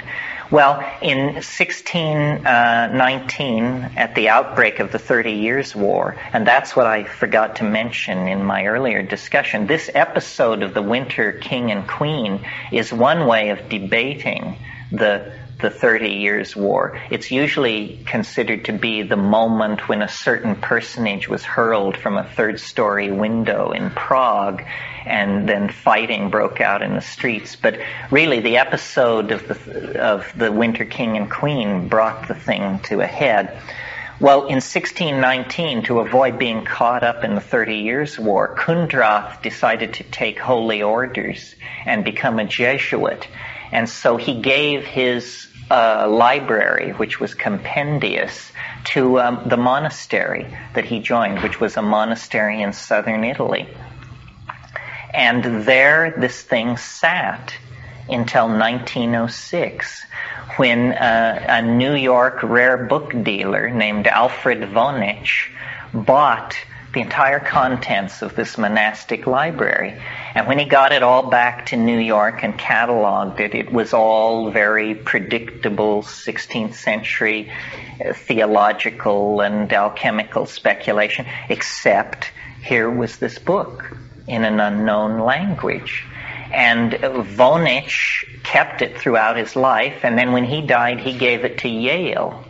And it is to this day at the Beneke Rare Book Room at Yale. Well, in the 1960s, the CIA became interested in it because the CIA is in the business of code making and breaking. I mean, there's a huge amount of energy goes into this. And if you know anything about the Enigma project in World War II, you know that vast energies go into the production of unbreakable codes. And so they very systematically sought out all examples of encrypted material throughout history and just lickety-split deciphered it one after another. And all occult and magical codes known to exist in Europe can be traced back to one person, virtually to one person, to Trithemius, Bishop of Sponheim, who was the great teacher of Henry Cornelius Agrippa. All magical codes, if you know the Trithemian method, within a few hours you can get plain text. Well, the Voynich manuscript did not yield at all to this method. And the CIA formed a working group that for over 10 years would invite scholars in to have a look at this. And if you're interested in this, Marie de Imperio, who was a great Renaissance scholar, wrote a book called The Voynich Manuscript, an Elegant Enigma, in which she traces the efforts of the CIA to figure this thing out and figure out what it could be.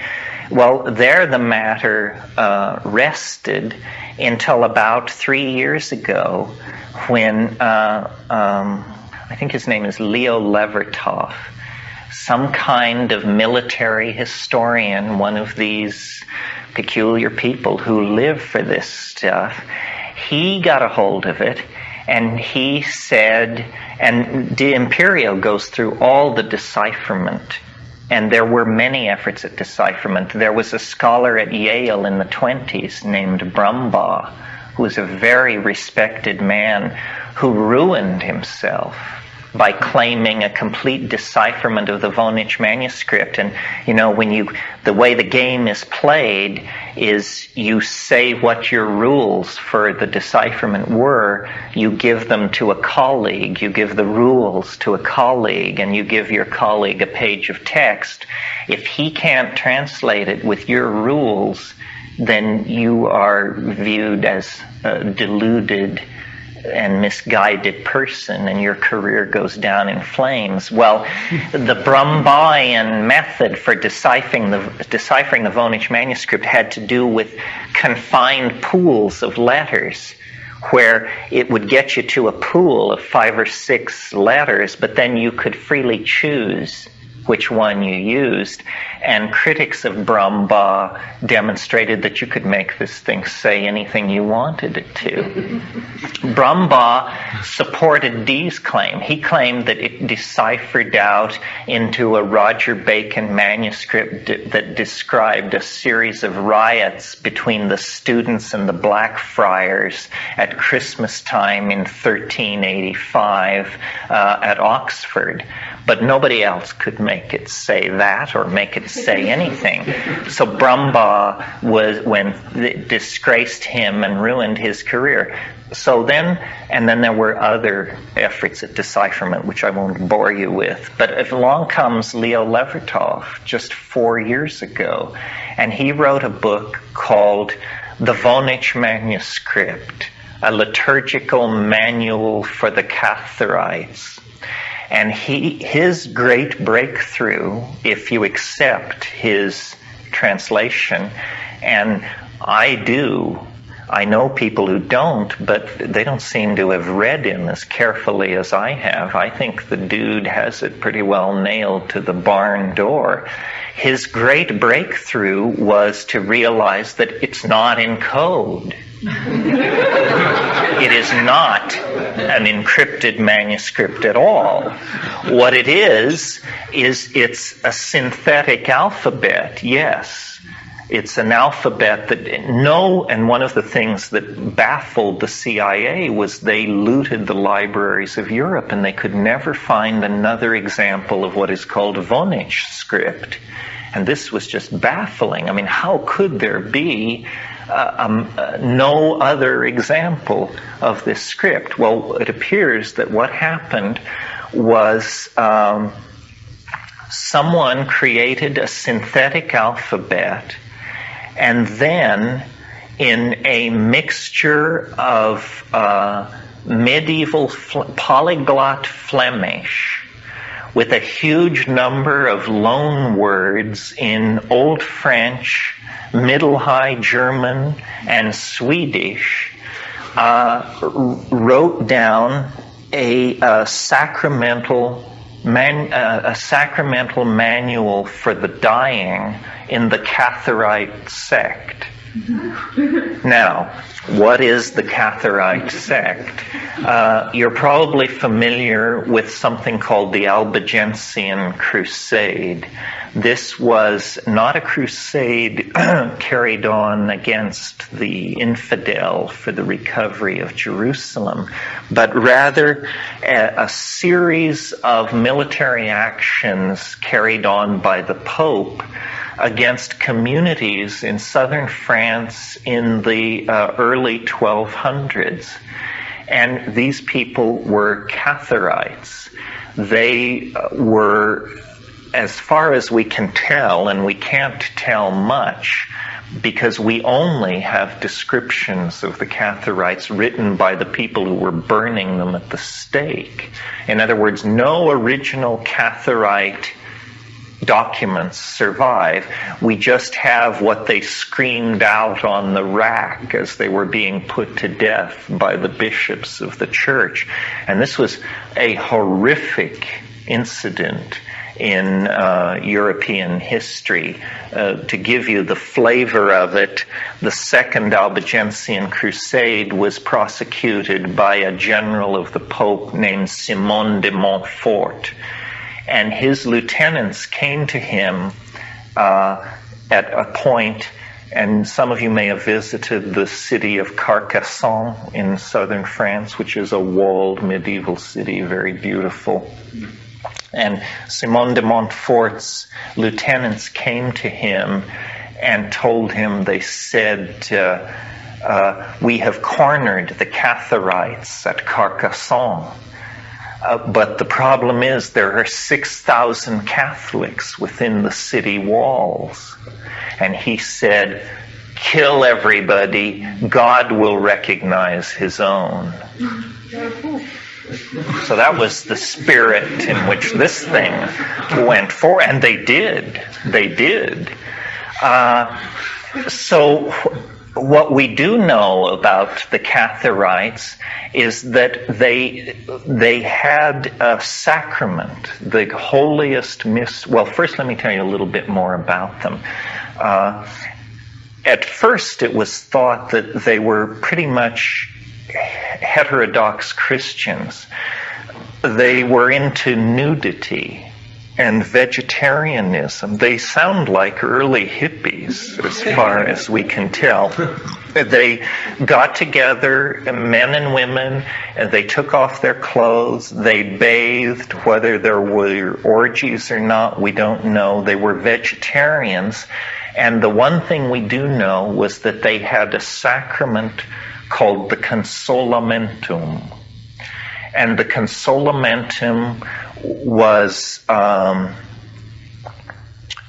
it was ritualized vivisection, or not vivisection, the term escapes me, but anyway, when you were dying, a fellow Cathar would cut your wrists and open your veins in a warm bath of water, and you would die in that state. You did not die a natural death.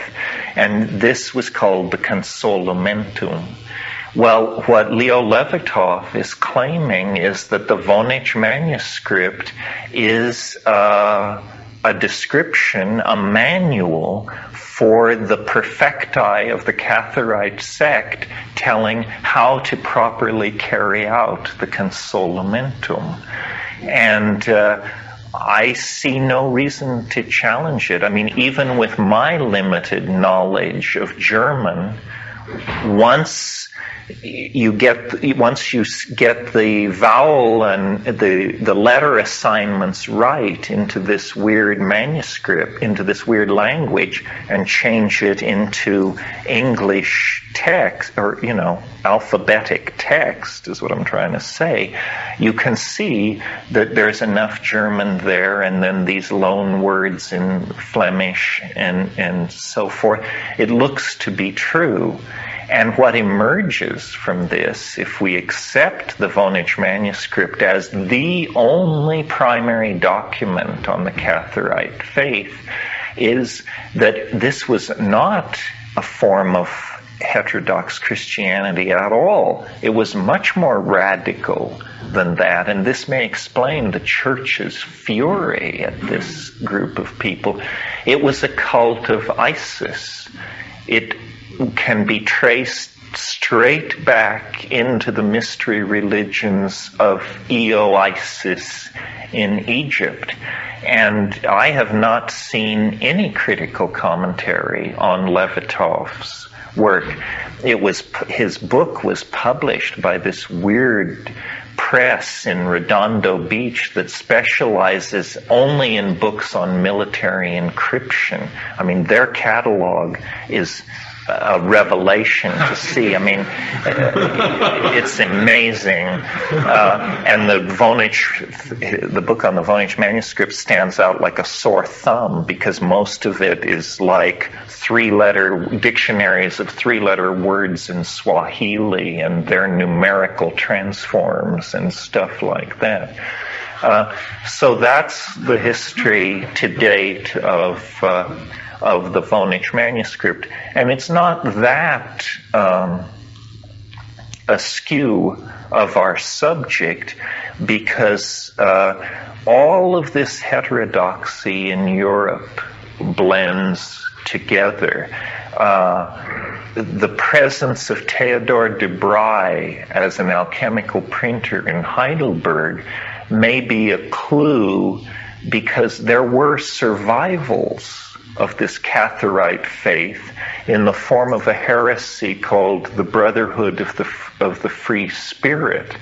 If any of you are familiar with the altarpiece called The Garden of Earthly Delights by Hieronymus Bosch, it's thought that this was created by a commission for a congregation of the Brotherhood of the Free Spirit. And the Brotherhood of the Free Spirit was always associated, for some reason, we don't know why, with printers. Printers seem to be the profession that the Brotherhood favored. And like the Cathorites, they practiced ritual nudity, vegetarianism, and gathering together in a ritual bath. Just let go of the whole idea complex, they would be liberated from this kind of minutia. So belief kills the spirit. The spirit transcends belief. So I wanted to say that. Then someone asked about Bruno and Dee. Since I suggested you read Giordano Bruno in the Hermetic tradition, it's ironic that so little time was spent on Bruno. But on the other hand, I recommended you read the book, so you should be well informed on Bruno. For me, Bruno, we just didn't get into that particular historical episode because I wanted to tell you about the Rosicrucian Enlightenment. But the thing to remember about Bruno is his discovery of the infinitude of the cosmos, and that by an act of unencumbered observation, I mean, how many people had looked at the night sky before Bruno, and they had not seen what he saw, which was infinite space and suns hung like lamps unto the uttermost extremes of infinity. By an act of pure cognition, he was able to destroy an entire cosmological vision that had limited and confined the human soul for millennia. That's half of his story. The other half is he was burned at the stake for refusing to back down from this. And it's a model for us all that trust your perception, trust your intuition, and then accept the consequences, because this is what existential validity must be.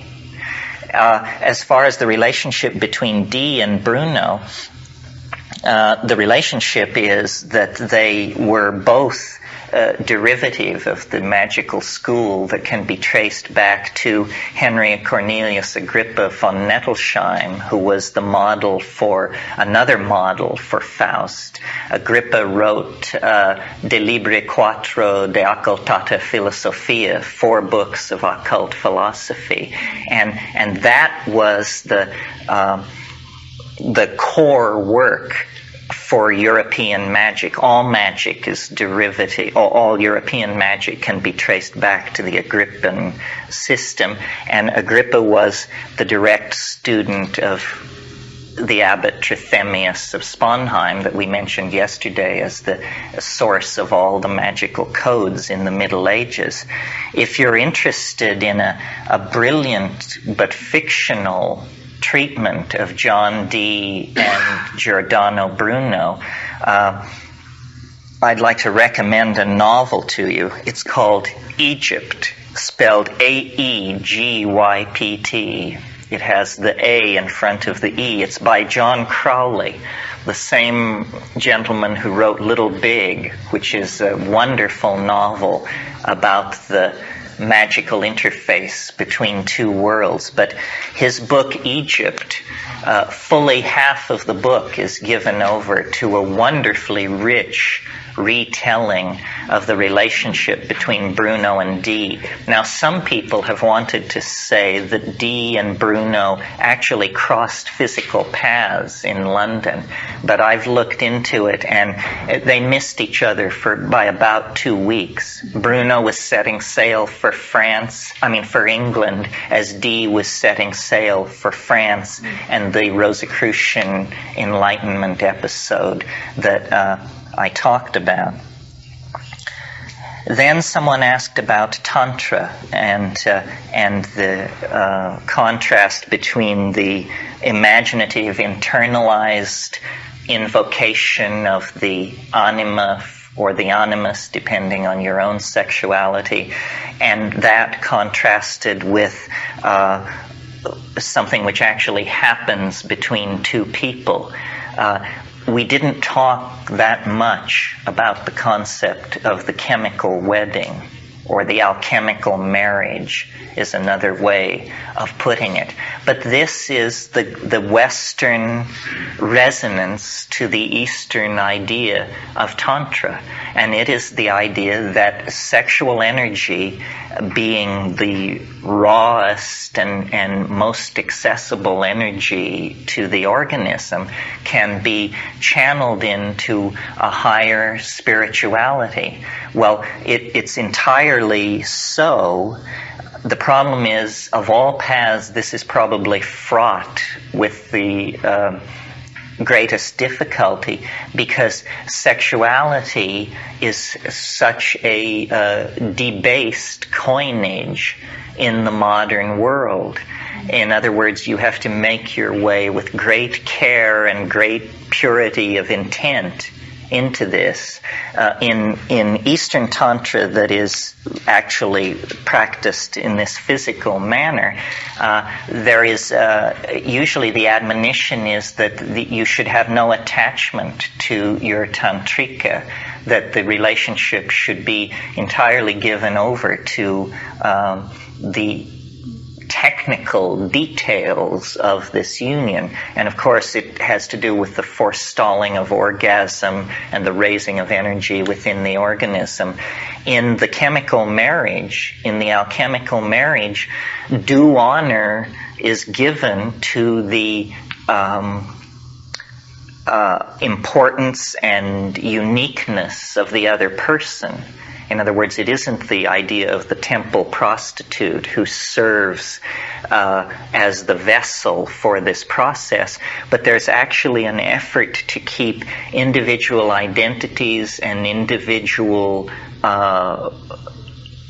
dignity, in some sense, together.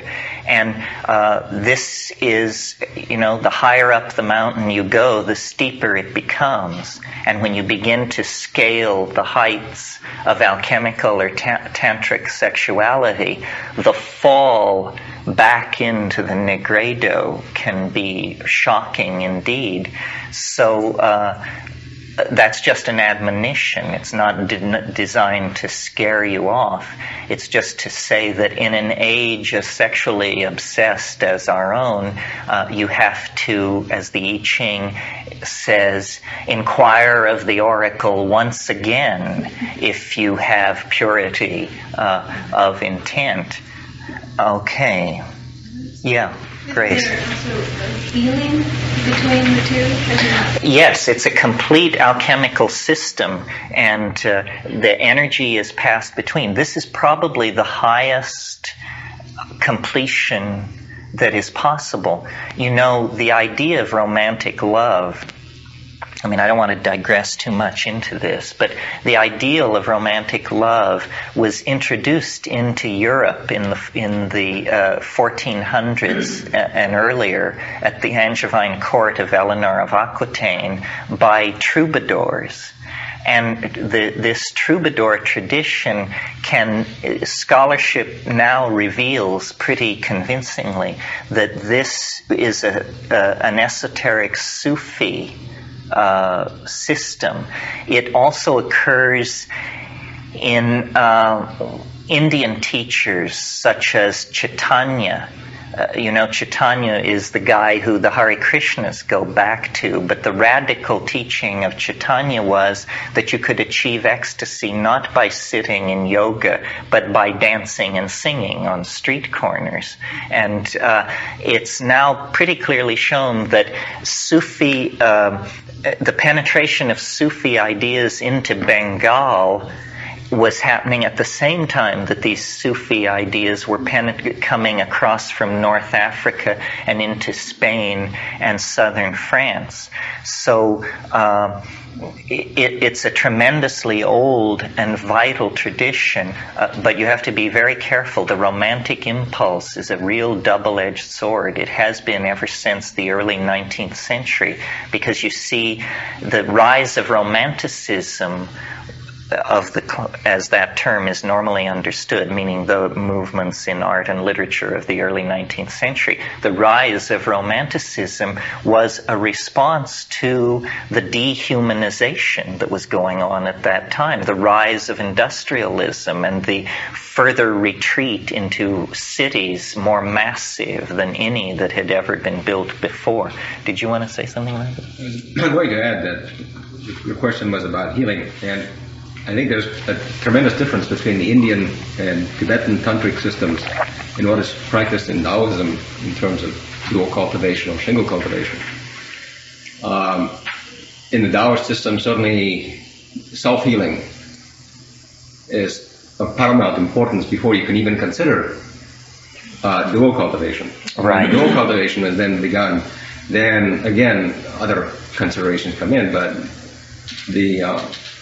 certainly in the Indian and Tibetan systems where dakinis and various deities are invoked in the process of their alchemical union, it's really quite different from the Taoist system, which is devoid of belief in gods. Mm-hmm. Yeah, that's a good point. I talked yesterday about the alchemical stages. When you have reached the albedo, the final whitening of these processes, that final whitening is, from a higher perspective, a new nigredo. And you must always build and build again. And so you have to be fairly confident that you have already realized a certain portion of yourself before you then embark on these tantric double experiments, because a lot of tantric text reads very vampiratical. I mean, it's all about expelling the semen and then sucking it back in, and it's like an energy war. It turns into black magic. The losing partner in these deals is just left a withered husk, and this is not a higher completion to be sought for. You're correct. There are supposedly, whether they're myths or documented stories, about one Chinese empress who caused the death of more than 1,000 men because of her vampirism. And it was sexual in nature. It was sexual in nature. Uh-huh. Okay, then a couple of other points here, and then we'll break up. The gentleman here who had nothing to comment or wanted to sit it out reminded me, since we were talking about the Valentinian system this morning, my favorite archon, aside from Sophia, who's so interesting because of the little story about how she made the universe, but the 12th archon in the Gnostic system is a unique entity. I don't know of another religious system that has this notion. The 12th archon in the Valentinian system is called the Watcher. And that's all he does. He does not input into the system at all, but is the witness. And somehow then this creates a validating dimension that is very important. So I just want to affirm that the Watcher is a very strong platform on which to stand. I mean, would that I could learn to keep my mouth shut. Would that we all could. So the Watcher is a good archon to keep active on your inner altar.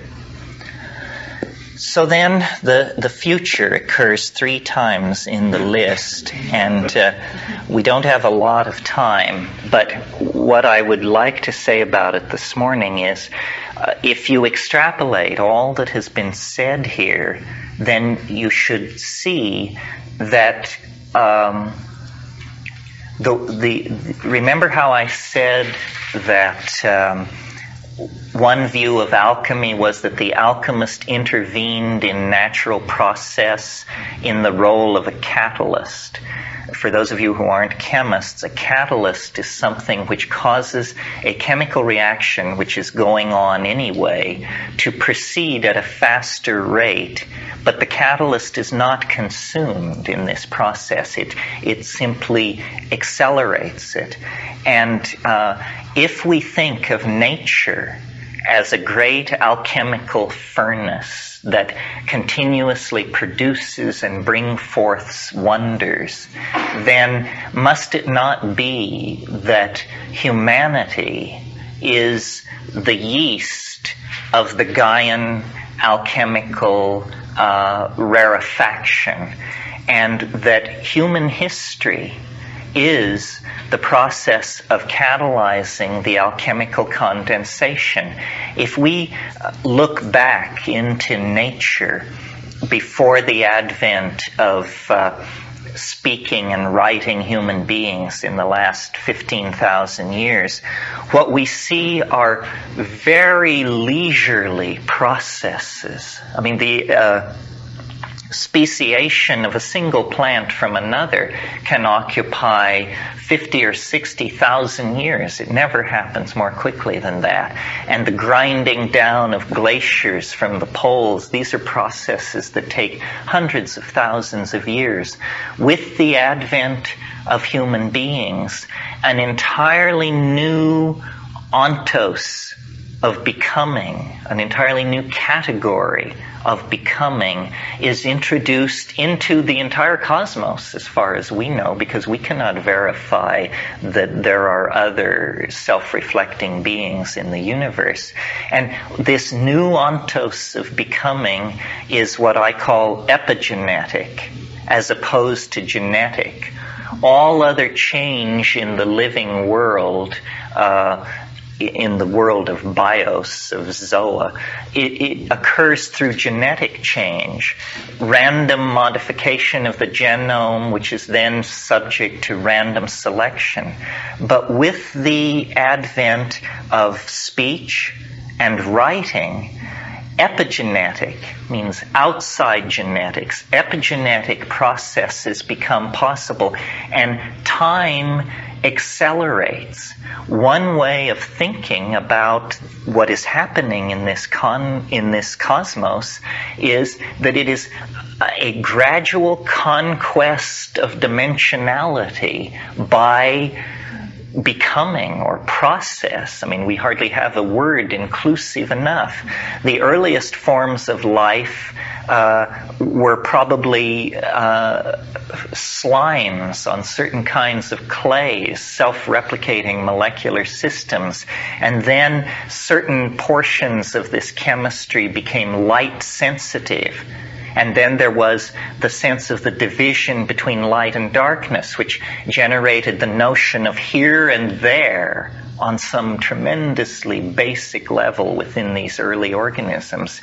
Once you have the concept of here and there, motility, the ability to move, the cilia that dot the surfaces of protozoans and stuff like this are elaborated, and a new dimension enters the picture, the dimension of time. Because notice that a journey from here to there is a journey from now to then. And then as more refined perceptual apparatus arose and more refined systems of moving animal bodies arose, a steady conquest of dimensionality occurred, the movement of animals onto the land, and so forth. Well, then, with the advent of memory, and memory must be mediated by language, except at a very crude instinctual level. Memory is a time-binding function.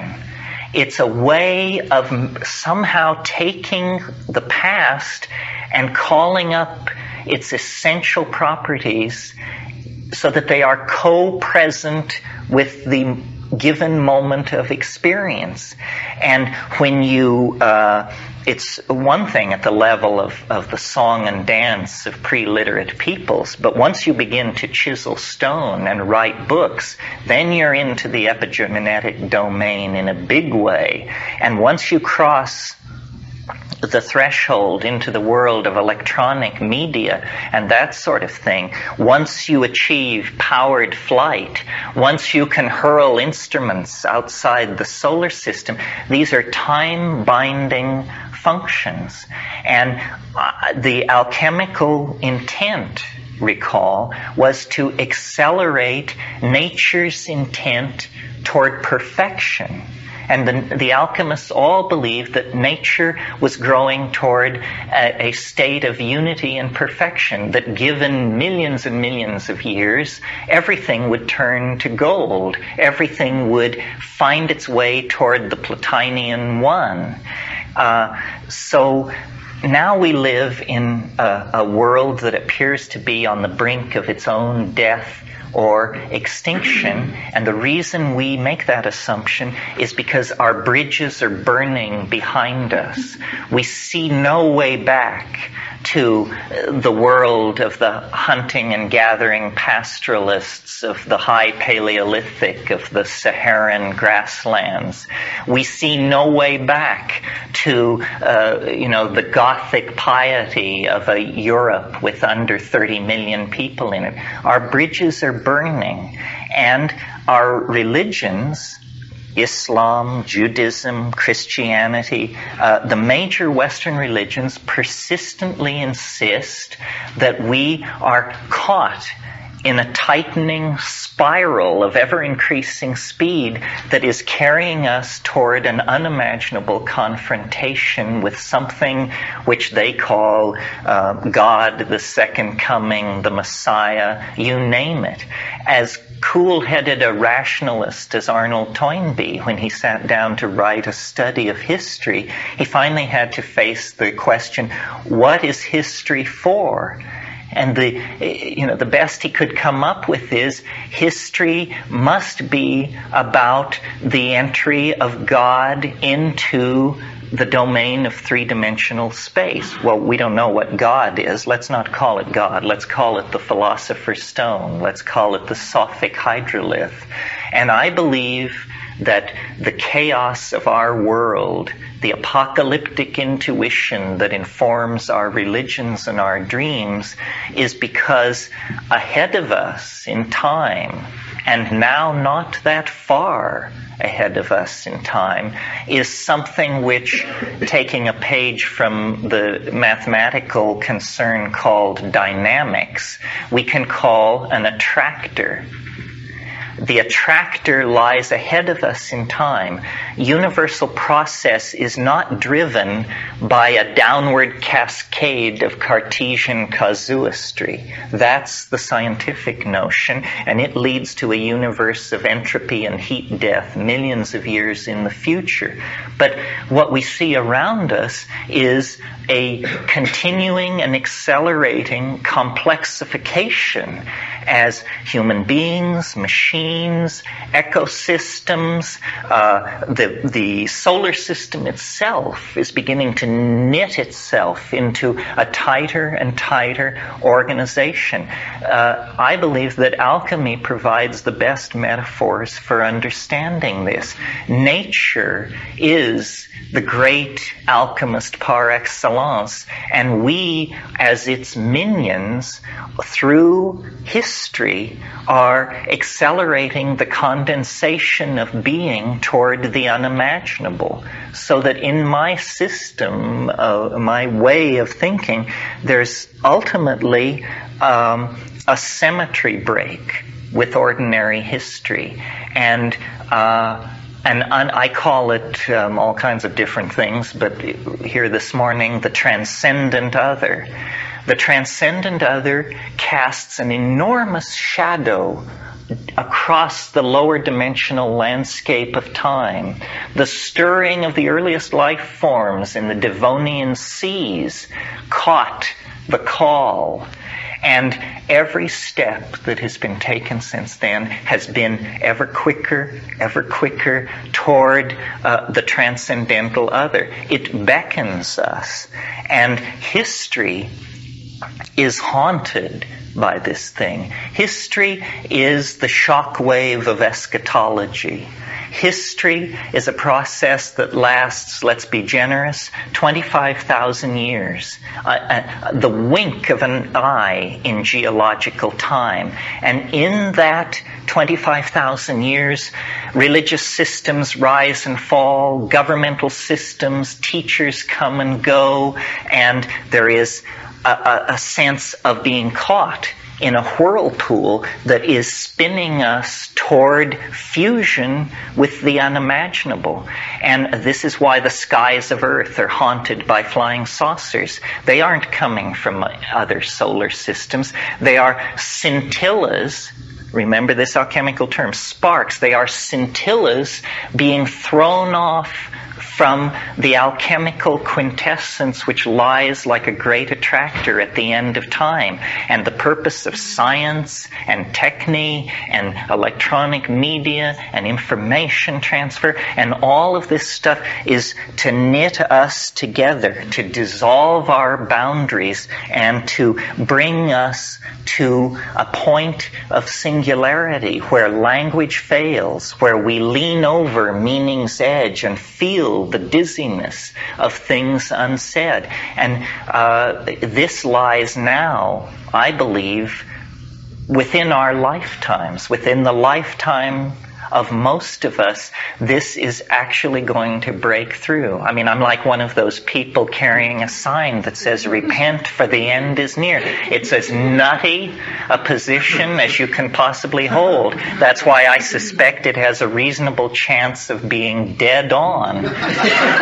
So that is the point of talking about alchemy and this melding and the production of the quintessence and all that. It is because because we are a gnat's eyelash away from a full confrontation with the transcendent other. Our dreams are haunted by it. Our reveries are filled with it. If we take a psychedelic drug, it's revealed before us in all its splendor. This is the force that is pulling us inexorably toward completion. I remember once in a psilocybin trance, I expressed concern about the state of the world, and the nous spoke, the logo spoke, and it said, "No big deal. This is what it's like when a species prepares to depart for the stars. This is we are in the birth canal of a planetary birthing. And as you know, if you come upon a birth in progress, you would never dream that this is the culmination of a natural process. It looks like a catastrophe of some sort. There is moaning and groaning and screaming and thrashing, and blood is being shed, and there is a feeling of the walls are closing in. And yet it is scripted into each of us as a microcosmic reflection of the completion of human history. And not only human history, because we are simply the hands and eyes of all life, all process on this planet. The Gnostics believe that the earth is like an egg, and that a moment will come when the egg must be split asunder. I love to quote the Grateful Dead. You can't go back and you can't stand still. If the thunder don't get you, then the lightning will. That is what we are being funneled toward. That is the message of alchemy. That is the quintessence and perfection of the human enterprise, the biological enterprise. I like to recall the Irish toast, "May you be alive at the end of the world." And we have a real crack at it. It's not a pessimistic vision. It's the most optimistic vision that one can suppose. And I think that's where I'd like to leave it this morning. I would like...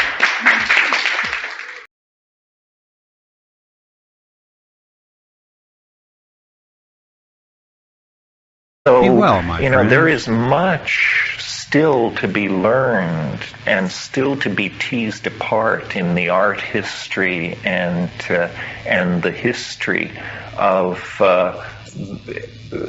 heterodox thinking in Europe, of which alchemy then is seen to be one facet of a faceted gem that includes the Brotherhood of the Free Spirit, early Freemasonry, Catharites,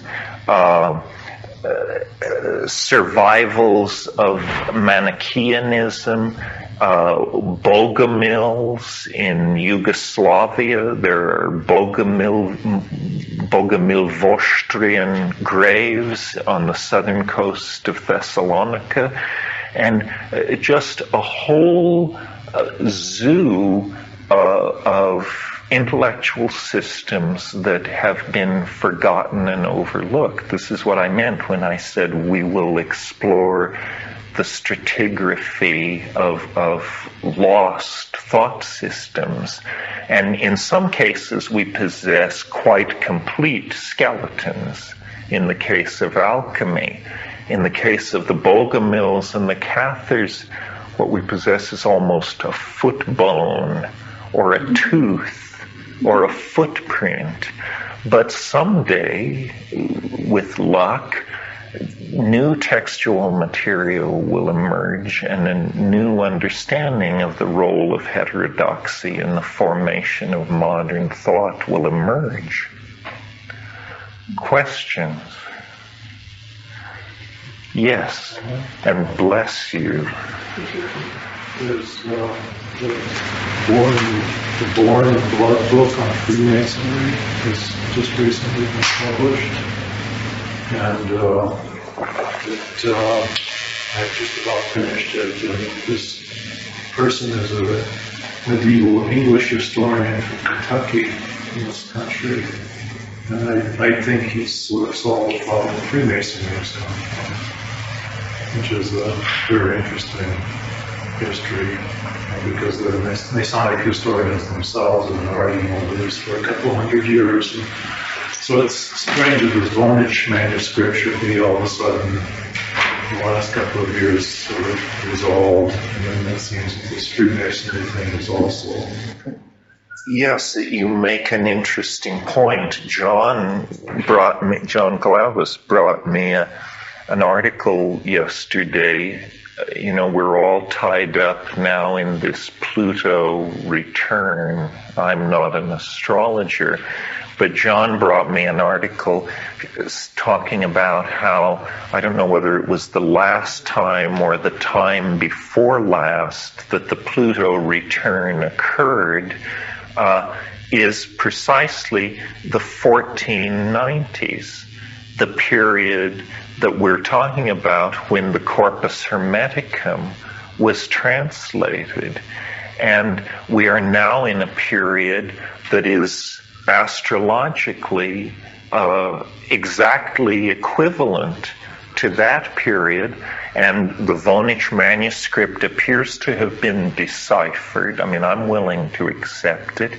You mentioned this revelation of the true nature of Freemasonry, and of course, what is going on at the moment that is askew of our subject, but tremendously exciting and relevant to the idea of lost knowledge coming to light, is that this is the golden moment in Mayan studies. It is happening right now, day by day, hour by hour, minute by minute. The logjam has been broken. The Mayan glyphs are being deciphered. No shit. And it has to do with an entirely new approach that some Russian linguists have taken. And if any of you are it will never happen again. So far as I know, there are now, with the Mayan decipherment, no real undeciphered languages left. The Harappan script was deciphered a few years ago, but really it wasn't that interesting because we only possessed something like 6,000 characters in Harappan. But the literature of the Maya, when you take not only the hieroglyphic, the stone texts, but when you add in the ceramic texts, why, we have a lot of Mayan material, and it is being deciphered at a furious rate. If you're interested in this, Linda Scheel has written a book called A Forest of Kings, and how I do envy this woman, because what she is doing is writing the first history of the Maya in 1,000 years. I mean, we're not now dealing in the realm of gods and myths. We're dealing with stuff like, on the 14th of May, 642, an army from El Caracol met an army from Tikal and triumphed and deposed 3 flint and placed on the throne. It's this kind of stuff, real history, and the conceits of Mayan religion and Mayan courtly life are all coming into focus, and it's very exciting.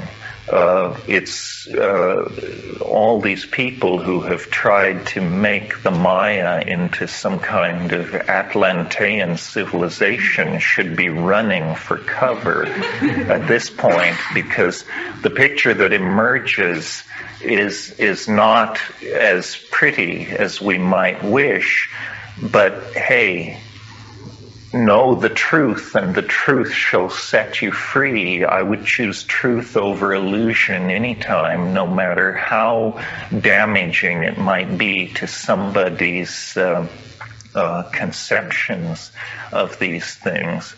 So, and if any of you are interested in these subjects, another area where this has occurred is, some of you may know the book by Michael Chadwick called The Decipherment of Linear B. Linear B is a Proto-Minoan language, and a linguist at Cambridge named Michael Ventris, a genius in the 50s, took this language. There was no Rosetta Stone. This is the amazing thing. You know what I mean by a Rosetta Stone. When you see, in the 19th century, the great mystery was how to read the Egyptian hieroglyphs.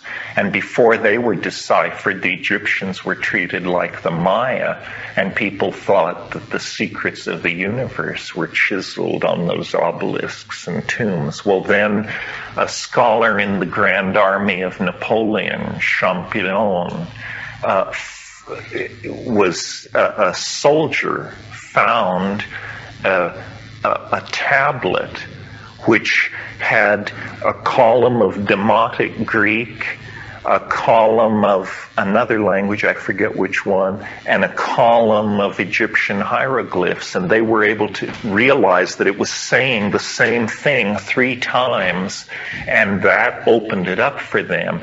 But that's like a crib sheet, because it's easy if you have the same text in a known language. But in the case of the Maya, and in the case of Linear B, and in the case of Harappan, there was no Rosetta Stone. Well, then you talk about an excruciatingly difficult problem to solve.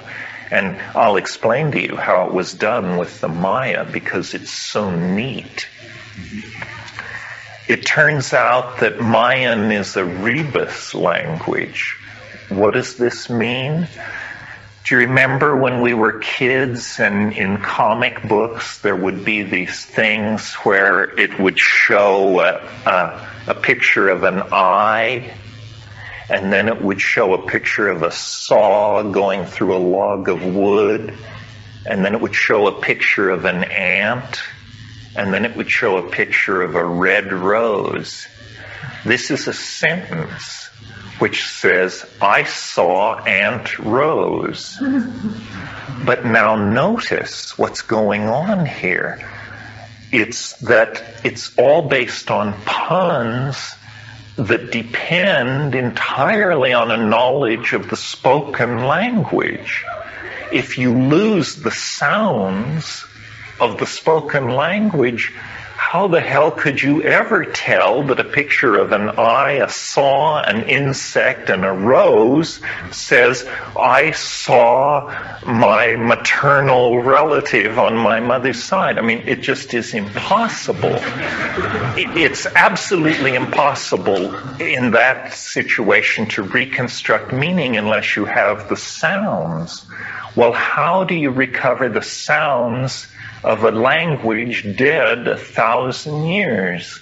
Well, these Soviet linguists had the good sense to go and look at living Mayan languages, of which there are 15 living Mayan languages in the Americas, and they discovered one of these dialects where when you set Mayan hieroglyphs in front of these people and they named what they saw, meaning came out of their mouths. And that broke the logjam, and then, you just rev up your computers and use all the standard tools of modern linguistics and philology, and the stuff just begins to pour out, clear as day, no problem. They asked the Mayan. Yes, they had to go to a mine. You're right. Good point. It had never occurred to them. Because they always before, when they would show this stuff to minds, they would say, what does it mean? Instead of saying, what do you see here? And then when they said what they saw there, then meaning came out of their mouths. So it was very, very neat. It shows once again the hubris of modern scientific methods, that we tend to dismiss the aboriginal and the primitive. I mean, this was, to turn it toward my own favorite subject, this was the state of modern medicine. Nobody would ask people in the Amazon basin, what plants do you use for malaria, brain tumor, shrinkage, and so forth and so on, because they were just dismissed as superstitious primitives. It was thought that the doctrine of signatures was operating. They didn't realize how subtle and how complete human knowledge systems grow under the care of those people for whom it really matters. Is there anything that needs to be said about this? The redemption, the project of the redemption of spirit from matter turned into the project of redeeming the general society of the time toward a utopian vision. And this is working right up until the present. Millenarianism is still with us. Marxism is the last great millenarian faith, the belief in the worker state. It occupies the same relationship to these alchemical utopias as Heideggerian existentialism has to second century Gnosticism. The poetry has gone. The Baroque filigree has been stripped away, but the impulse is still toward a perfect society where each, from his ability, according to his needs and means. And it lives on. I mean, democracy is also an effort, let us not forget, to recapture the style of 5th century Athens. I mean, we forget that this was a city-state, half of whose inhabitants were slaves, and yet we are so under the spell of the utopian dream that we continue, and not without import and reason, I think, to try to labor toward a just and decent world where the lion lies down with the lamb. And that was, and it remains, the alchemical dream. I very much enjoyed and kind of flashbacks to memories of I actually majored in history in college, and the first history professor that I had was a wonderful old man that really, when I now look back at it, taught the history of ideas. The rest of my major in history was pretty much politics and all this kind of thing. It's kind of a wonderful experience to suddenly get back to what got me turned on about history and what gets me turned on and opens my mind again. And to looking at some of these thoughts and some of these things that have been forgotten, suppressed, and put down, and so that's bullshit, as traditionally trained scientists and so on. It opened my eyes to the fact that yes, there are many things that we must and can learn from what's gone before, all the great ideas that are out there. We just have to grasp them and find what's right and apply it.